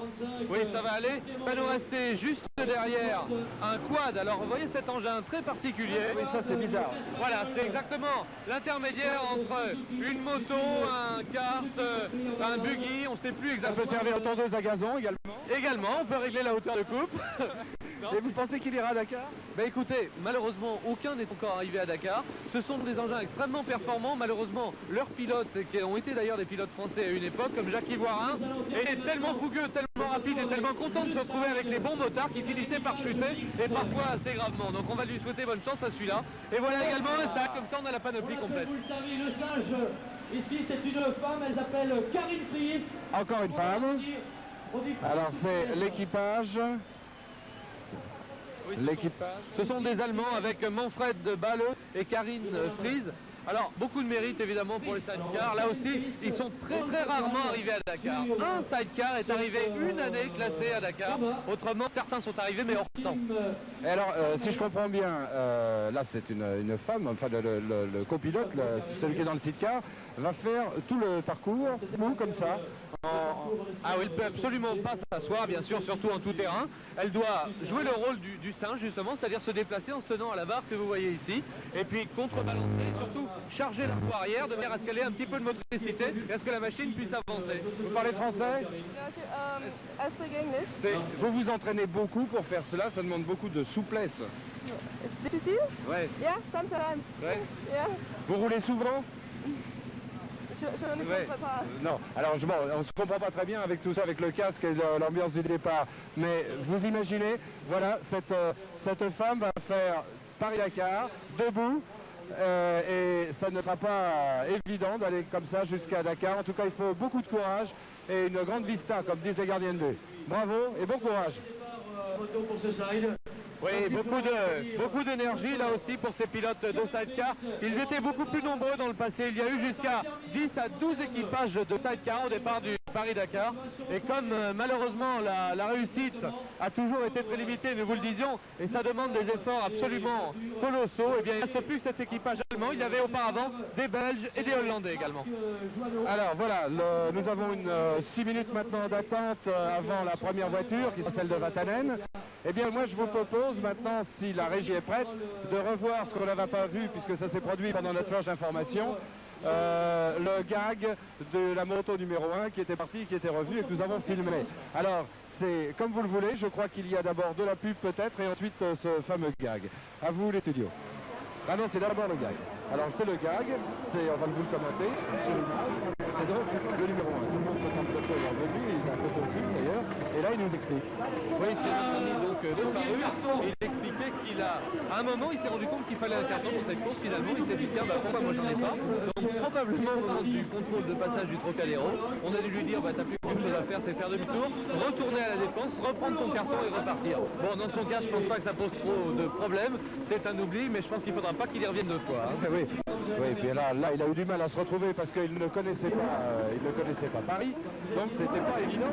Il est là, et c'était le deuxième gag. Là, il est en train d'expliquer justement, qu'il ne connaissait pas Paris. Il ne sait pas très bien comment il est arrivé. Je pense que l'an prochain, il peut faire une équipe avec Gaston Rayeux. Et à tous les deux, on risque de ne pas en avoir un seul au départ. Et ce qui a été l'autre gag de la matinée, pour ceux qui prennent l'antenne maintenant, figurez-vous qu'après l'abandon de Jacques Lafitte hier, qui a dû abandonner avant le départ, mais lui sur une ennui mécanique, eh bien, Gaston Rayeux, lui, nous a donné des inquiétudes sérieuses ce matin, puisqu'il n'était pas au rendez-vous du départ. Il s'était tout simplement perdu en venant ici au CNIT. Eh oui, il faut reconnaître qu'il y a tellement de monde et puis évidemment le visage de la Défense est un peu particulier ce matin avec de nombreux panneaux, des véhicules en stationnement un petit peu partout, donc c'est pas toujours très facile de s'orienter et ça a été le cas pour Gaston. Jusqu'à maintenant c'est le seul, mais on peut voir peut-être dans les concurrents en auto certains soumis à ce type de problème également. Ici vous apercevez cette superbe arche de la Défense avec un jeu d'éclairage et ici donc autour de ce palais du CNIT, eh bien, il y a plusieurs dizaines de milliers de personnes. Preuve que l'intérêt du Dakar ne se dément pas au fil des années et que pour cette 12e édition, eh bien, je pense que la descente à travers la France sur la Nationale 6 et la Nationale 7 va donner lieu à quelques démonstrations d'enthousiasme comme d'habitude. Voilà, alors dans en gros 5 minutes maintenant, le départ des voitures de ce 12e Paris-Tripoli-Dakar. En attendant, je vous propose une pause. À vous parler. Ce contrôle du Trocadéro, si un pilote sur son carton ne reçoit pas ce coup de tampon qui prouve qu'il est bien passé à cet endroit-là, eh bien il risque une pénalité de 5 heures forfaitaire. Donc évidemment, c'est trop bête. L'organisation a été très souple sur cette descente puisque après ce contrôle du Trocadéro, eh bien le prochain, c'est celui d'Avignon tout simplement. Il n'y a que 2 contrôles pour Marseille. Oui, c'est un peu curieux d'ailleurs, je dirais, parce que à la limite, je pense peut-être y aura-t-il des contrôles sauvages, ceci dit, mais un pilote, je dirais, mal intentionné et n'ayant pas envie de se fatiguer, peut très bien prendre l'autoroute à la sortie de Paris. Oui, mais ça, c'est pas l'esprit Dakar, ils le font pas. Non, c'est pas l'esprit de Dakar, mais enfin, si certains ont des problèmes, ils peuvent espérer rattraper un petit peu de temps de cette manière-là. Alors là, vous découvrez le parc des voitures. Tandis qu'il se met à pleuvoir ici sur ce parvis de la Défense. Alors vous découvrez le parc des voitures. Les voitures, après le prologue d'hier, ont été lavées, aspergées et installées ici sur ce parc. Les voitures ensuite vont quitter le parc pour venir ici devant notre podium et les unes derrière les autres démarrer pour se rallier Marseille. Oui, alors le départ est prévu apparemment à 7h30 d'après ce qui était prévu pour la première auto. On va se mettre un peu à l'abri si vous le voulez bien, ça sera pas plus mal. Avec grand plaisir. Donc je crois que les organisateurs sont en train de voir si les premiers pilotes sont déjà là et qu'ils peuvent donc faire partir les voitures un tout petit peu plus tôt sans pénaliser personne naturellement puisque le départ des motos s'étant bien effectué. Il n'y a pas de raison d'attendre un peu longtemps. On voit toujours quelques images du contrôle de passage là au Trocadéro, donc avec les commissaires, vous voyez, qui courent d'un pilote à l'autre. Alors qu'on essaie bien sûr de se mettre un petit peu à l'abri maintenant sur tout le matériel et les caméras pour pouvoir suivre cette retransmission du départ de ce 12e rallye Paris-Dakar. Vous voyez les cartons bleus là qui courent d'une main à l'autre. Ils sont rangés soigneusement par les pilotes ou bien par les commissaires dans des poches prévues à cet effet. Vous voyez que les pilotes motos sont accompagnés par des fanas du Paris-Dakar qui sont contents de faire un bout de chemin avec eux. En général, la descente en France se passe souvent, et c'est en raison de la date, par un temps détestable. On peut penser que cette année-là il pleut, mais enfin qu'on l'a vu à la météo tout à l'heure, ce sera à peu près normal. Mais il y a eu des années où ça a été dur. Hein. Oui, il y a eu des années épouvantables. Je me souviens notamment de l'année 1982 où il faisait un froid de canard et où ça a été terrible. C'était verglacé, on passait par le Massif central, à l'époque du côté de Brive, Cahors, etc. et un petit peu au-dessus. Et la route était très très piégeuse, il y avait eu pas mal de chutes à moto et pas mal de sorties de route. Là on voit Moulins qui était tout à l'heure près de nous et qui maintenant passe son contrôle en direct du Trocadéro. Oui, il faut faire effectivement très attention à la pluie qui commence à tomber et qui va mouiller maintenant un petit peu la route. Eh bien, Hubert Auriol apparaît, salue le maire de Dakar. Je m'approche également pour lui dire bonjour. Et pour la première fois pour ce Dakar, bonjour. Bonjour Monsieur Auriol, comment ça va? Pas trop mal. Il pleut. Il commence à pleuvoir. Il commence à pleuvoir. Ça va nous changer du prologue, mais... Oui, parce que hier c'était dans la boue, aujourd'hui sous la pluie. C'est gênant pour le bug. Eh bien nous vous retrouvons sur ce circuit de Chevilly-la-Rue au moment où les voitures vont démarrer. Enfin pas tout à fait les voitures, mais disons d'abord les buggy, ceux de Joanneau, d'Auriol, de Cottel et de Gluck dans l'ordre. Pour vous dire d'abord le classement définitif des motos, confirmation, le premier c'est Charbonnel qui a réalisé les 3 km 7 en 4 minutes 59 secondes. Il y a d'énormes surprises, par exemple Stéphane Peter-Ancel ne fait que prendre la 104e place est à 7 minutes 38 secondes de retard, déjà ici à Cergy-Pontoise sur le premier. Stéphane Peterencel, victime d'une chute alors que Marc Joanneau se met en position départ. Un petit commentaire, Jean-Luc, sur les motos. Oui, Gilles, un rapide survol de la suite du classement avec Medardo et sa Gilera. C'est une surprise également en deuxième position. Ensuite, on trouve Thierry Magnaldi, le français sur une Yamaha cette fois-ci. Puis Michel Merel, Wagner, le coéquipier de Rayet sur Suzuki. Juste derrière en sixième position, Gaston Rayet. Puis Pagnon, Mondelli. Pour se cantonner aux favoris, il faut souligner la 12e place de Gilles Lallet, tout près à 58 secondes. Il a été prudent. On trouve Orioli 15e, De Petry 18e avec la Cagiva, Neveu 21e avec sa Yamaha, Raymond Loiseau et lui 29e. Et oui, les prologues réservent quelques surprises, les secondes ou même les minutes perdues pour Peterencel, 7 minutes 38 perdues.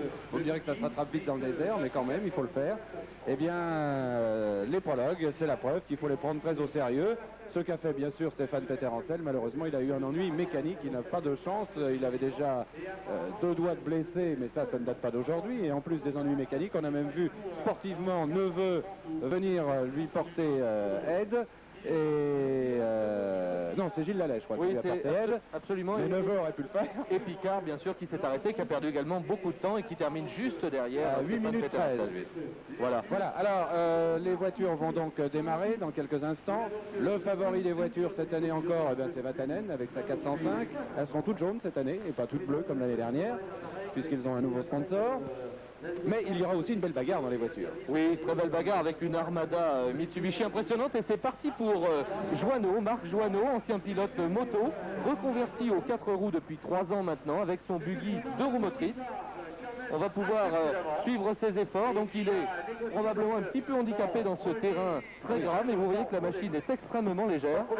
On les surnomme les araignées du désert, ces buggy américains, venus du désert américain, tout là-bas. Donc ce sont des voitures légères qui comptent justement sur ce grand débattement des suspensions et sur cette légèreté pour compenser leur infériorité en motricité face aux 4 roues motrices. On se rappelle qu'en 88, Joanneau s'était très bien battu avec son buggy. Il a de petits moyens, Marc, il est soutenu par sa région de Dijon et c'est toujours un exploit pour lui que de prendre le départ de ce Paris-Dakar. Ici on retrouve Hubert Auriol sur son buggy France Loto, comme l'année dernière, qui avait fait une très bonne première partie des Pharaons de cette année, vous vous en souvenez, et puis ensuite qui avait eu quelques problèmes. Le problème des buggy, c'est leur fragilité aussi par moment. Auriol en sait quelque chose, et Auriol espère évidemment là aussi sur ce Dakar faire un très bon temps, d'autant qu'il possède, je crois, un nouveau moteur cette année. Oui, c'est un moteur Renault qui a été évolué, fiabilisé. Et donc c'est une machine puissante puisque je crois qu'il a pas loin de 300 chevaux. Vous voyez que son engin est très souple et passe très bien dans les flaques d'eau. Il faut rappeler qu'ils n'ont que 2 roues motrices, ces buggy. Ce sera également le cas des 2 que nous allons voir par la suite, ceux de Hervé Cottel et Patrick Luc. Hervé Cottel, c'est l'un des papes du buggy en France. Il avait terminé second du Paris-Dakar 1980. Voilà le buggy de Hervé Cottel qui porte le numéro 201, une très belle machine propulsée également par un moteur V6 PRV. Hervé qui est dans le civil conférencier tout simplement, c'est quelqu'un qui voyage beaucoup dans les pays du tiers-monde et qui ensuite fait des films. Et fait les films et les conférences, on ira souvent l'interviewer car en général le conférencier est le film idéal pour les interviews. Le voilà parti, notre ami Cottel. Vous avez pu remarquer le grand succès populaire de ce premier prologue du Paris-Tripoli-Dakar, ici à Cergy-Pontoise. Des dizaines de milliers de personnes, très tôt ce matin, sont venues. Alors que Cottel, c'est là qu'on voit quand même la difficulté pour un buggy qui est extra léger. Il a planté sa roue avant droite. Oui, certainement beaucoup de problèmes pour Hervé Cottel. Vous voyez qu'il a des ennuis de motricité. Il a été presque trop prudent dans cette première épingle et il a eu un petit peu de mal à s'extraire de cette manche. Il a donc un moteur V6 PRV alors que Marc Joanneau, lui, son buggy est propulsé par un moteur Porsche et Auriol par un moteur Renault. Vous voyez que même en buggy, il y a une disparité de marques. Vous avez vu également le travail esthétique sur la carrosserie du buggy d'Hervé Cottel, alors qu'ici, ce prologue de 3 km 700 de Chevilly-la-Rue est évidemment dominé par la boue, vous l'avez vu tout à l'heure pour les motos. La savane aussi, coup de chapeau à ceux qui ont tracé ce parcours. Hein. On retrouve un petit peu presque déjà les images, si ce n'est le climat, parce qu'il fait tout de même assez frais, mais il fait beau en ce moment sur la région parisienne. Ce climat, cet aspect de la savane. Alors là, c'est toujours... Oh là là là là, effectivement, il a d'énormes problèmes dans les virages. Hein, oui, là c'est Patrick Luc, Gilles. Ah pardon, le second. Voilà, le second buggy préparé également par Hervé Potel. Vous voyez toujours cette machine arachnéenne avec un grand débattement de roue, deux roues motrices uniquement. Donc là, évidemment, c'est le terrain le plus difficile pour ce type d'engin. Vous voyez qu'il a beaucoup de mal à négocier les courbes et à repartir. Il ne doit surtout pas perdre de vitesse. En fait, il doit piloter comme un motard, mais il va pas tout. Et là, il est complètement arrêté parce qu'il doit être en ce moment bloqué. Il ne doit pas bloquer, il doit patiner dans la boule. Et il est comment on fait pour s'en sortir? Et il est planté. Bah là, il va falloir qu'il fasse marche arrière. J'ai l'impression qu'il a mangé le talus, comme on dit. Vous voyez, les commissaires se précipitent. Alors que nous suivons ici le premier buggy, celui de Joanneau, le buggy jaune. Vous voyez que ces engins sont terriblement handicapés dans ce prologue par leur manque de motricité. Donc beaucoup de difficultés pour ces buggy. Les motards s'en sont déjà plaints tout à l'heure. Mais qu'est-ce qui peut motiver? Alors que Vatanen, non, Harry Vatanen, je dis bien. Mais oui, quand même. C'est bien on l'aperçoit, mais on le reconnaît facilement. Harry Vatanen vient de prendre le départ. Les prologues, ils n'aiment pas ça. Vous savez qu'il y a 3 ans, il avait eu des problèmes, il s'était embourbé. L'année dernière à Barcelone, il a fait ce qu'on appelle une casquette. Et pour l'instant, eh ben, ma foi, il assure. Oui, il a dit, Harry, qu'il allait être très prudent, que ce qu'il n'aimait pas dans ce rallye Paris-Dakar, et on le comprend très bien, c'était les premiers jours de course, qui lui tardait d'être sorti précisément. Vous voyez que la machine glisse énormément. Même cette remarquable Peugeot 405 équipée de tout un tas de dispositifs performants sur le plan transmission, eh bien, a beaucoup de mal à rester sur la piste. Elle a probablement également des pneus choisis en fonction de ce prologue. Donc Harry Vatanen, Gilles, vous le rappeliez il y a un instant, qui a connu des problèmes, alors qu'ici c'est la seconde 405. Val-de-Garde, c'est son premier Dakar. C'est son tout premier Dakar. C'est un pilote habitué pourtant à l'Afrique. Il a participé de nombreuses fois au rallye du Kenya et au rallye de Côte d'Ivoire. Ça a été le premier champion du monde des rallyes en 1979, le premier qui a été titré tout au moins, puisque le championnat du monde des rallyes n'existait pas auparavant. Il est venu au rallye des parents pour Peugeot dans un véhicule d'assistance rapide. Pour se tester. Et le voici maintenant dans le Grand Bain, dans le Dakar. Il n'y aura pas de rivalité, je pense, avec Vatanen, mais je pense que Val-de-Garde ne vient pas simplement pour sucer la route de son compatriote. Il vient également pour essayer de faire une bonne prestation. Ah, je pense qu'effectivement, il doit, en vieux renard qu'il est, Björn Val-de-Garde doit se dire qu'il va tout d'abord étudier le terrain, se familiariser avec les pistes du Paris-Dakar, non pas les pistes d'Afrique, nous disions qu'il les connaît très bien, et puis peut-être jouer son va-tout par la suite, surtout que les incidents de course peuvent décider. Départ maintenant de la... C'est la 205 de Vanberg. Voilà, Philippe Vanberg qui est le nouveau champion de France de rallycross. Tout à fait, il le mérite bien parce que c'est un garçon lui aussi très sympathique, qui a plein de talent et à qui Jean Todt a fait totalement confiance depuis plusieurs années, à juste titre. Il est secondé par un transfuge de Mitsubishi, en l'occurrence Jean da Silva. Donc équipage français, Vanberg, da Silva, et pour Val-de-Garde, le coéquipier, c'est notre ami Fenouil, l'organisateur des Pharaons. Ah, il se parle en anglais, je suppose. Très probablement, oui, ça, mais Fenouil a l'habitude puisqu'il a même navigué des Japonais au Paris-Dakar. Donc c'est un garçon qui sait communiquer sur le plan international. Il sait communiquer. Bien, alors que nous retrouvons là les voitures, oui, les moyennes ne vont pas être terribles pour les voitures, encore moins peut-être que les motos. Oui, j'ai l'impression que effectivement ces problèmes de motricité dont nous parlions tout à l'heure vont pénaliser terriblement les hommes motrices. Déjà, vous avez aperçu le buggy de Joanneau dans le bas de l'image, alors que là nous suivons maintenant la deuxième 205. Voilà, celle d'Alain Ambrosino, secondé par Baumgartner. Ambrosino, un autre Africain, puisqu'il est né au Maroc et il habite en Côte d'Ivoire, à Abidjan exactement, depuis 1955. Il a été 3 ou 4 fois champion d'Afrique de rallye. C'est un excellent pilote de Peugeot et de Toyota également. On l'a vu au dernier rallye de Côte d'Ivoire où il était en tête. Une équipe très homogène donc chez Peugeot cette année, avec les deux Finlandais, Vatanen et Val-de-Garde, et puis le Français Vanberg, qui est toujours là, comme on dit en sport, qui fait toujours de bonnes prestations, et puis Ambrosino, dont vous venez de nous rappeler la carte de visite. Et je crois que Marc Joanneau est arrivé. J'ai aperçu son buggy qui est arrivé à l'instant. Donc il a pu se sortir des pièges de ce bourbier, de ce terrain difficile de Chevilly-la-Rue. Nous allons évidemment attendre quelques minutes pour avoir les premiers classements. Il est évident que si Noël Carl a près de lui un coureur, si une voiture est arrivée et qu'il a près de lui un coureur, ce qui n'est pas toujours facile car dès qu'ils arrivent, ils embrayent, si je puis dire, vers leur hôtel et ils laissent la voiture au lavage. Et ils en ont besoin. Alors que nous voyons là la première Mitsubishi Pajero. Oui, celle de Cowan et Del Ferrier. Andrew Cowan, le vieux renard africain, qui est le patron du team d'ailleurs Rally Art Europe, c'est-à-dire de toute l'écurie Mitsubishi en Europe. Les Mitsubishi qui ont beaucoup évolué, vous le savez, cette année, puisqu'ils sont équipés, outre leur moteur 2,6 litres turbo qui fait environ 280 chevaux maintenant, d'un nouveau train arrière, à roue indépendante. C'est la grande nouveauté. Alors est-ce qu'elles pourront inquiéter les Peugeot? Elles en sont, je pense, tout à fait capables. Il y a une voiture arrêtée là, vous avez peut-être remarqué. L'image a été trop rapide. Si notre réalisateur peut revenir tout à l'heure, on pourra peut-être savoir de qui il s'agit. Je t'avoue, c'est Gluck, oui, le 202. Gluck, absolument, qui est planté. Qui est planté depuis un petit moment et qui n'a, depuis pratiquement son départ et qui n'a pas pu repartir. Et c'est un sérieux pépin pour lui parce que ce sont des minutes précieuses qu'il faudra rattraper dans le désert après. Oui, Gilles, on s'aperçoit avec alors ces que l'Artigue s'apprête à démarrer. Oui, avec ces ténors qui se succèdent maintenant sur ce prologue de Chevilly-la-Rue. Là, vous voyez la voiture de Cowan. Que le terrain est extrêmement difficile. Avec les buggy de roues motrices, on pouvait s'y attendre, mais on s'aperçoit que même les ténors avec des voitures extrêmement performantes, comme c'est le cas ici de Pierre Lartigue. Alors attention à Lartigue, on va le suivre particulièrement. Il est toujours très performant dans les prologues. C'est un garçon fougueux et il met un point d'honneur à remporter le prologue systématiquement. C'est un gagneur. Lartigue, quand quelque chose ne va pas, on sent en lui une pression, une colère rentrée. Il faut absolument que ça passe, que ça casse de temps en temps.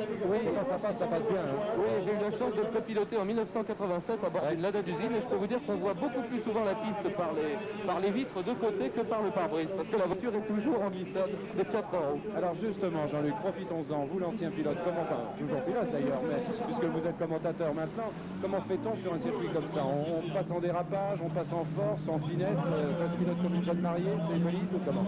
Comme une jeune mariée, l'expression est belle et je crois qu'effectivement c'est ce qu'il faut adopter ici chez Shinozuka. Oui. Le pilote japonais, il faut donc déjà bien choisir ses pneus si on en a la possibilité. Il ne faut pas trop les gonfler, c'est aussi très important puisque ce terrain n'a pas l'air pierreux du tout, donc on ne craint pas les crevaisons. Donc il ne faut pas hésiter à dégonfler ces pneus qui sont solides, qui sont faits pour résister justement aux agressions du terrain, de manière à avoir une bien meilleure motricité. Et c'est ce qui fait en fait la différence. Si les concurrents n'ont pas peur de dégonfler, avec un engin identique, ils ont une excellente motricité. Par ailleurs, il faut un engin qui a du couple, et là aussi, les moteurs turbo en ont beaucoup, mais la puissance n'est pas délivrée de manière très progressive. Donc je pense que là aussi, les Lada à moteur Porsche 6 cylindres que nous allons voir tout à l'heure auront un gros avantage probablement sur les moteurs turbo. Moteurs turbo qui équipent ou les Peugeot ou les Mitsubishi que nous voyons actuellement. Et c'est la Mitsubishi toujours de Shinozuka, le japonais, qui a pour coéquipier un français, Magne. Oui, qui a lui aussi l'habitude de naviguer Shinozuka, donc on doit parler en anglais, alors qu'ici c'est le numéro 210. Fontenay et Musmara, équipage français. Oui, ce sont des hommes solides de chez Mitsubishi, chargés tout de même de l'assistance relativement rapide. Ils emportent quelques pièces pour leur leader du team. Vous savez, ce sont en quelque sorte les porteurs d'eau et cela n'a rien de péjoratif parce que l'assistance, ça veut dire assister les voitures des favoris, mais on peut être aussi au gré de la course et amené à faire la course pour soi. Oui, surtout qu'ils sont équipés effectivement d'un prototype, comme vous le voyez, tout à fait performant, mais ce sont tout de même des deuxièmes couteaux, comme on dit, de talent, des gens dont on parle peu et qui doivent être très proches de leur leader afin de subvenir à toute défaillance imprévue. On sait que le team Mitsubishi est par ailleurs divisé en sous-écuries et j'aperçois Noël Carl. Arrive maintenant les premiers kilomètres de ce Paris-Dakar. Votre impression pour la voiture par rapport au Pharaon?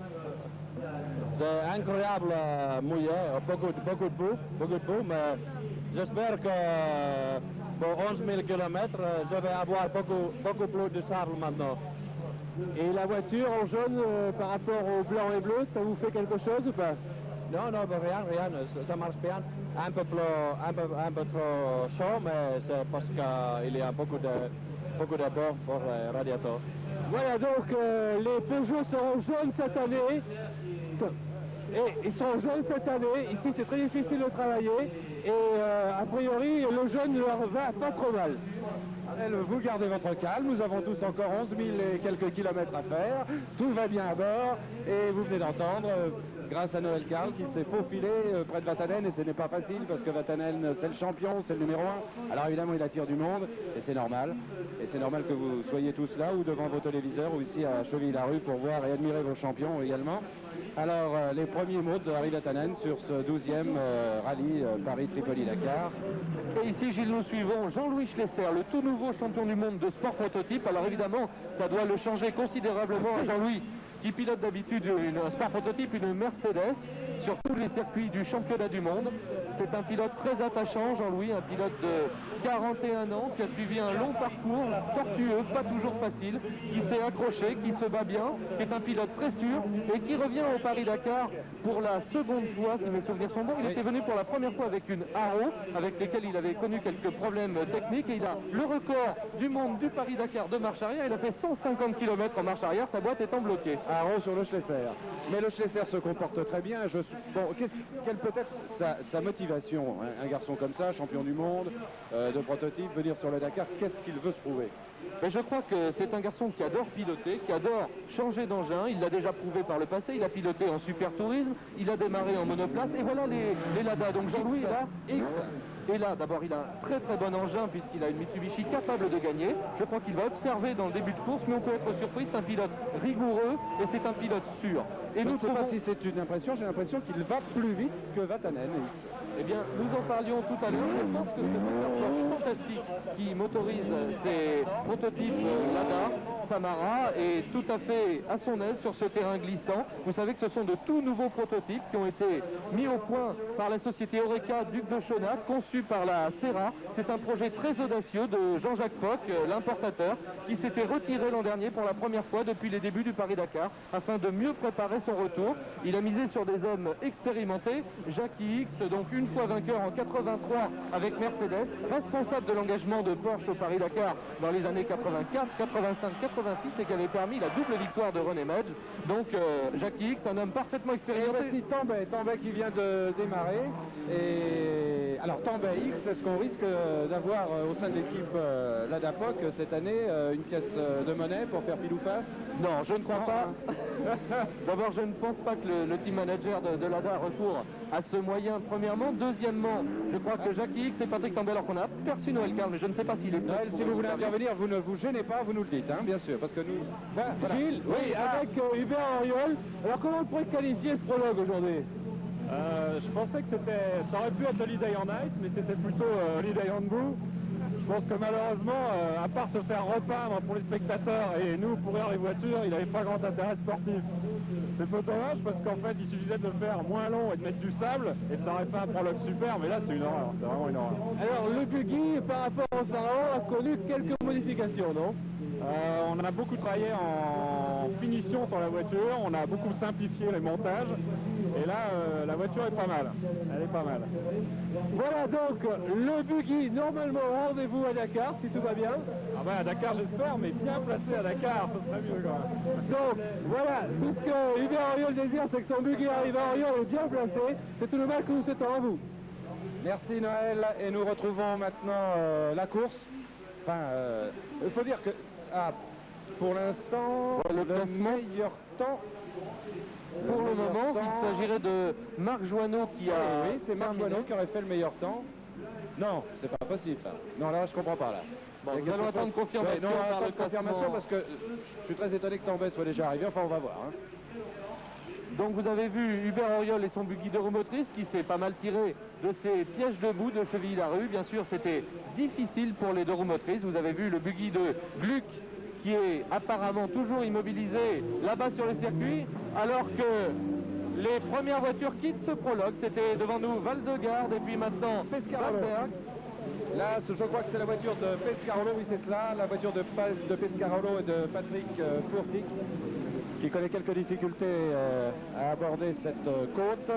Oui Gilles, il faut souligner que c'est un Range Rover qui a été, vous le voyez, profondément modifié bien sûr, mais c'est l'ultime évolution des 4x4 dits classiques. Henri insiste beaucoup là-dessus et il a raison, c'est probablement la dernière fois que l'on voit dans les voitures performantes au départ de ce rallye Paris-Dakar un 4 roues motrices classique, c'est-à-dire avec 2 ponts rigides avant et arrière, certes considérablement modifié, allégé, très puissant puisque c'est un moteur de plus de 4 litres, 4 litres 5 qui délivre environ 340 chevaux, qui motorise cet engin, mais normalement, en performance pure, ils sont loin derrière les Peugeot, loin derrière les Mitsubishi et loin derrière les Lada très probablement, mais la fiabilité de la Range Rover pourrait lui permettre de tirer son épingle du jeu. Alors, il faut ajouter que Pescarolo et Furtik sont bien décidés non seulement d'aller jusqu'à Dakar, mais aussi ils sont décidés à trouver un très bon classement cette année. Oui, Henri qui n'a jamais eu beaucoup de chance, qui a toujours été associé à Patrick Furtik, le commandant de bord d'Air France, très sympa. Ils sont également associés dans de nombreuses aventures aériennes autour du monde. On se rappelle de ce tour du monde de Howard Hughes qu'ils ont essayé de battre il y a quelques temps. Et le premier classement, Gilles? Eh bien, le premier classement, devinez qui est en tête? Vatanen, premier Vatanen pour l'instant, 6 minutes 12. Deuxième, la Val-de-Garde, en 6 minutes 18. Troisième, Hubert Auriol pour l'instant, et oui, avec son buggy. Auriol est troisième en 7 minutes 11. Quatrième, Joanneau. Cinquième, Cotel. Et il est évident que c'est un classement provisoire. Tout à fait provisoire. On peut souligner simplement que Val-de-Garde n'est qu'à 6 secondes de Vatanen. Alors évidemment, Harry n'a pas donné son meilleur, on peut s'en douter, sur ce terrain difficile et piégeux. Il a surtout été prudent, essayé d'arriver.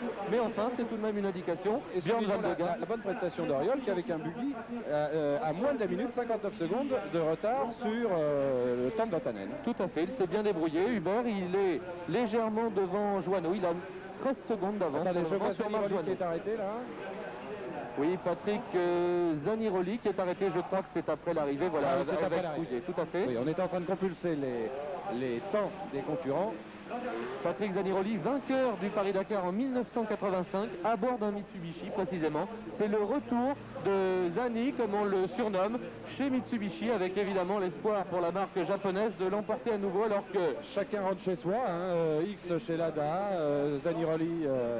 Absolument, c'est le retour aux sources, alors que Jacques Della Costa, toujours efficace, nous ramène le dernier classement. Et bien qui nous met Vanberg en tête maintenant. Et Vanberg qui a mis 6 minutes 4 secondes devant Vatanen, qui a, je vous le rappelle, mis lui 6 minutes 12. Troisième position, Lartigue en troisième position, Val-de-Garde en quatrième, Ambrosino toujours avec une Peugeot, une 205 et cinquième, Cowan avec sa Mitsubishi est sixième, Auriol est rétrogradé à la 7e place à 1 minute 7, ensuite Joanneau et Cotel. Voilà, classement provisoire, remarquons que Vanberg avec sa 205 est en tête pour l'instant. Ah oui, ça ne m'étonne pas parce que Philippe est donc champion de France de rallycross, c'est un pilote rapide mais connu lui aussi, peut-être trop distrait en dehors de la piste. Vous savez que malheureusement maintenant pour faire une bonne carrière de pilote, il faut être aussi bon en relations publiques et en recherche de sponsors que au volant, et c'était peut-être un peu le problème de Philippe, mais là il est en tête de ce prologue pour le moment, devant Vatanen, Lartigue et Val-de-Garde. C'est tout de même une fantastique référence. Beau tir groupé les Peugeot, première, deuxième, quatrième et cinquième place, mais rien n'est encore joué puisque nous n'avons bien sûr pas les temps des pilotes que vous avez aperçus tout à l'heure. Et là je crois que c'est Gluck qui est reparti maintenant. Il a pu repartir, mais qui va prendre évidemment énormément de retard. Et avec un buggy, ça m'étonnerait qu'il puisse rattraper. Tout à fait, Henri Pescarolo sur Range. Alors le premier tour de ce Range sur ce prologue plutôt glissant. Très mauvais parce que le team manager s'est complètement gouré dans le choix des pneus, et quand je m'en suis aperçu ce matin c'était trop tard. Il a mis des pneus désert dans un bourbier comme ça, c'était indémerdable. C'est-à-dire vous avez beaucoup glissé, non? Bon, bah, j'avais aucune motricité, aucune adhérence, j'étais au ralenti partout, mais ceci dit ça n'a pas grande importance. Voilà, en tout cas, une petite erreur pour Henri Pescarolo. Des pneus qui, comme vous pouvez le voir, sont beaucoup plus lisses. Si on peut avoir une autre image sur des pneus, vous verrez, il y a des gros crampons. Une petite erreur qui peut-être va lui coûter quelques minutes, mais le Dakar est long.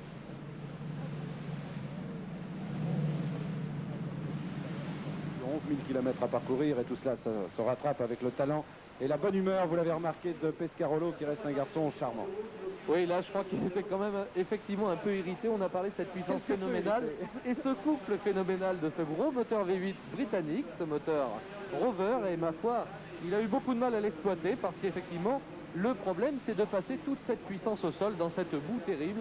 Et le problème de pression et de choix de pneus sont absolument capitaux, alors que je crois que nous suivons ici les efforts du Mercedes. Oui, de Claire Regazzoni, toujours. Claire Regazzoni, donc pilote de Formule 1 dans la carrière, a été brutalement arrêté à Long Beach, aux États-Unis, lors d'une sortie de route dans une échappatoire à fond, puisque sa pédale de frein a cassé. Et il est malheureusement hémiplégique depuis.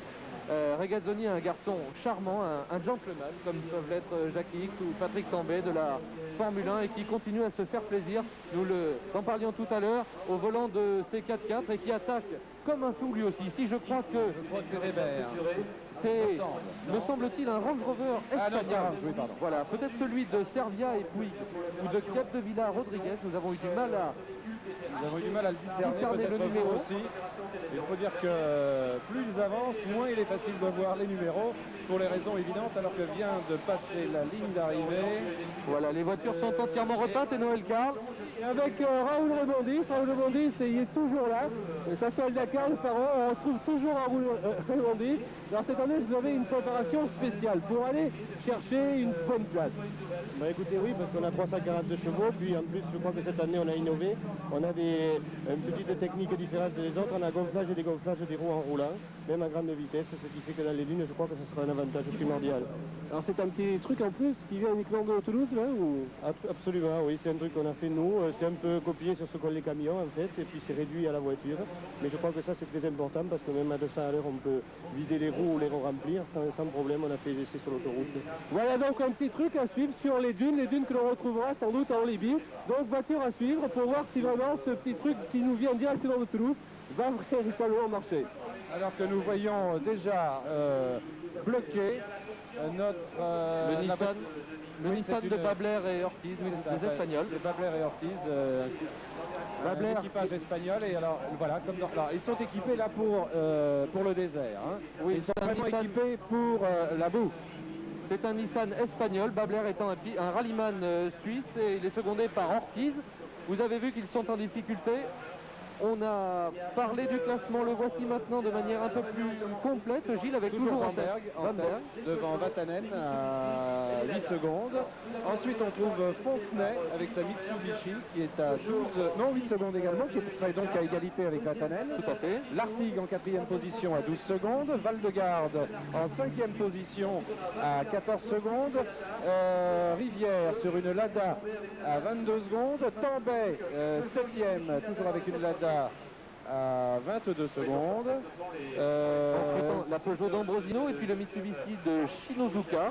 Zaniroli juste derrière et X en 11e position. Il y a quand même, notons-le, combien de secondes de retard? 32 secondes. Oui, mais enfin, c'est toujours ça. On peut voir aussi que Pescarolo, il est à le 13e temps, à 40 finalement, secondes de oui, leader. c'est pas si dramatique que ça pour lui. Là, le classement, je pense que c'est un classement qui sera peut-être pas le définitif, mais disons que dans les 5 premiers, je pense que ça ne va pas changer. Beaucoup bouger. Oui, Jean-Luc, une information très importante à vérifier, bien entendu. Mais Jacques Lafitte ne prendrait pas le départ. C'est confirmé, oui, Philippe Rouet. Marc Roy vient de l'indiquer. Marc Roy, c'est le directeur de la course auto. Jacques Lafitte ne prendra pas le départ pour un moteur apparemment défectueux. La cause, c'est pas officiel. Par contre, l'abandon de Lafitte, oui. Voilà donc une première énorme surprise dans ce 12e Paris-Dakar. Lafitte ne fera pas le prologue ni la course. Donc il fait pas le prologue, il fait pas le Paris-Dakar. Absolument, le départ de la course c'est maintenant. De toute façon, depuis que les pilotes sont passés au contrôle, ils sont sous régime de course. C'est dramatique pour Jacques Lafitte et Pierre Landreau qui n'a jamais eu de chance dans le Paris-Dakar. On se rappelle qu'il est venu en 1988 au volant d'une Porsche toute verte, qu'il avait abandonné très vite par défaut d'assistance à Taman Rasset. On se souvient que l'an dernier, déjà c'est le Nissan, il avait des problèmes.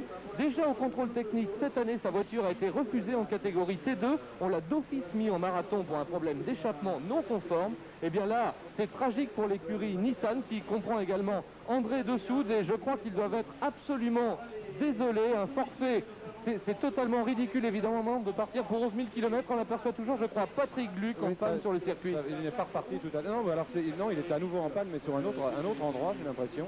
Oui, je crois que c'est... lui aussi, là, on peut commencer à se faire du souci. Oui, c'est la grande nouvelle de ce prologue. Donc c'est ce non-départ, cet abandon prématuré de Jacques Lafitte et Pierre Landreau. Il est tout à fait confirmé, Noël Carl et Philippe Rouet viennent de vous le dire, pour un problème de moteur. Je pense que là, c'est un problème technique, puisque Ce problème de réglementation dont je vous parlais il y a un instant concernant l'échappement leur a simplement valu d'être changé de catégorie. Oui, la FIT qui, je vous l'avais dit, avait pourtant décidé cette année de faire une grande course. C'est bien malheureux pour lui. Je pense qu'on le retrouvera dans nos journaux, dans nos autres éditions. Avant de nous quitter et de nous retrouver dans les éditions, les grandes éditions de la journée, je vous rappelle le classement qui reste provisoire. Premier pour les voitures Vanberg, deuxième Vatanen à 8 secondes, troisième Fontenay sur Mitsubishi à 8 secondes, quatrième Lartigue sur Mitsubishi à 12 secondes, cinquième Valdegarde sur Peugeot 405 à 14 secondes. On trouve Tambay ensuite 7e, on trouve Vix 11e et je vous rappelle cette énorme surprise, Jacques Lafitte ne fera pas le Dakar. Le point des motos très vite et on doit rendre l'antenne. Très vite, premier temps Charbonnel, c'est une énorme surprise devant Menardo Gilera, Magnaldi une Yamaha, 4e Merel, 5e Wagner, les favoris ne sont pas loin, Rayet 6e, Signorelli 9e, Arcarons 10e, Charbonnier 11e, Lallet 12e et puis également Orioli 16e et Neveu 21e. Bref, la grosse surprise c'est Peter Ancel, le problème mécanique de Peter Ancel qui a perdu 7 minutes en moto. Voilà pour les grands moments de ce prologue ce matin à Chevilly-la-Rue. Nous vous donnons maintenant rendez-vous dans le journal de 13h, puis en direct dans Télématch et bien évidemment ce soir en direct également à 20h depuis le CNIT. Mesdames et messieurs, nous vous souhaitons une très bonne fin de matinée. À tout à l'heure, ici la première étape, le premier prologue du 12e Paris-Tripoli-Dakar. À vous.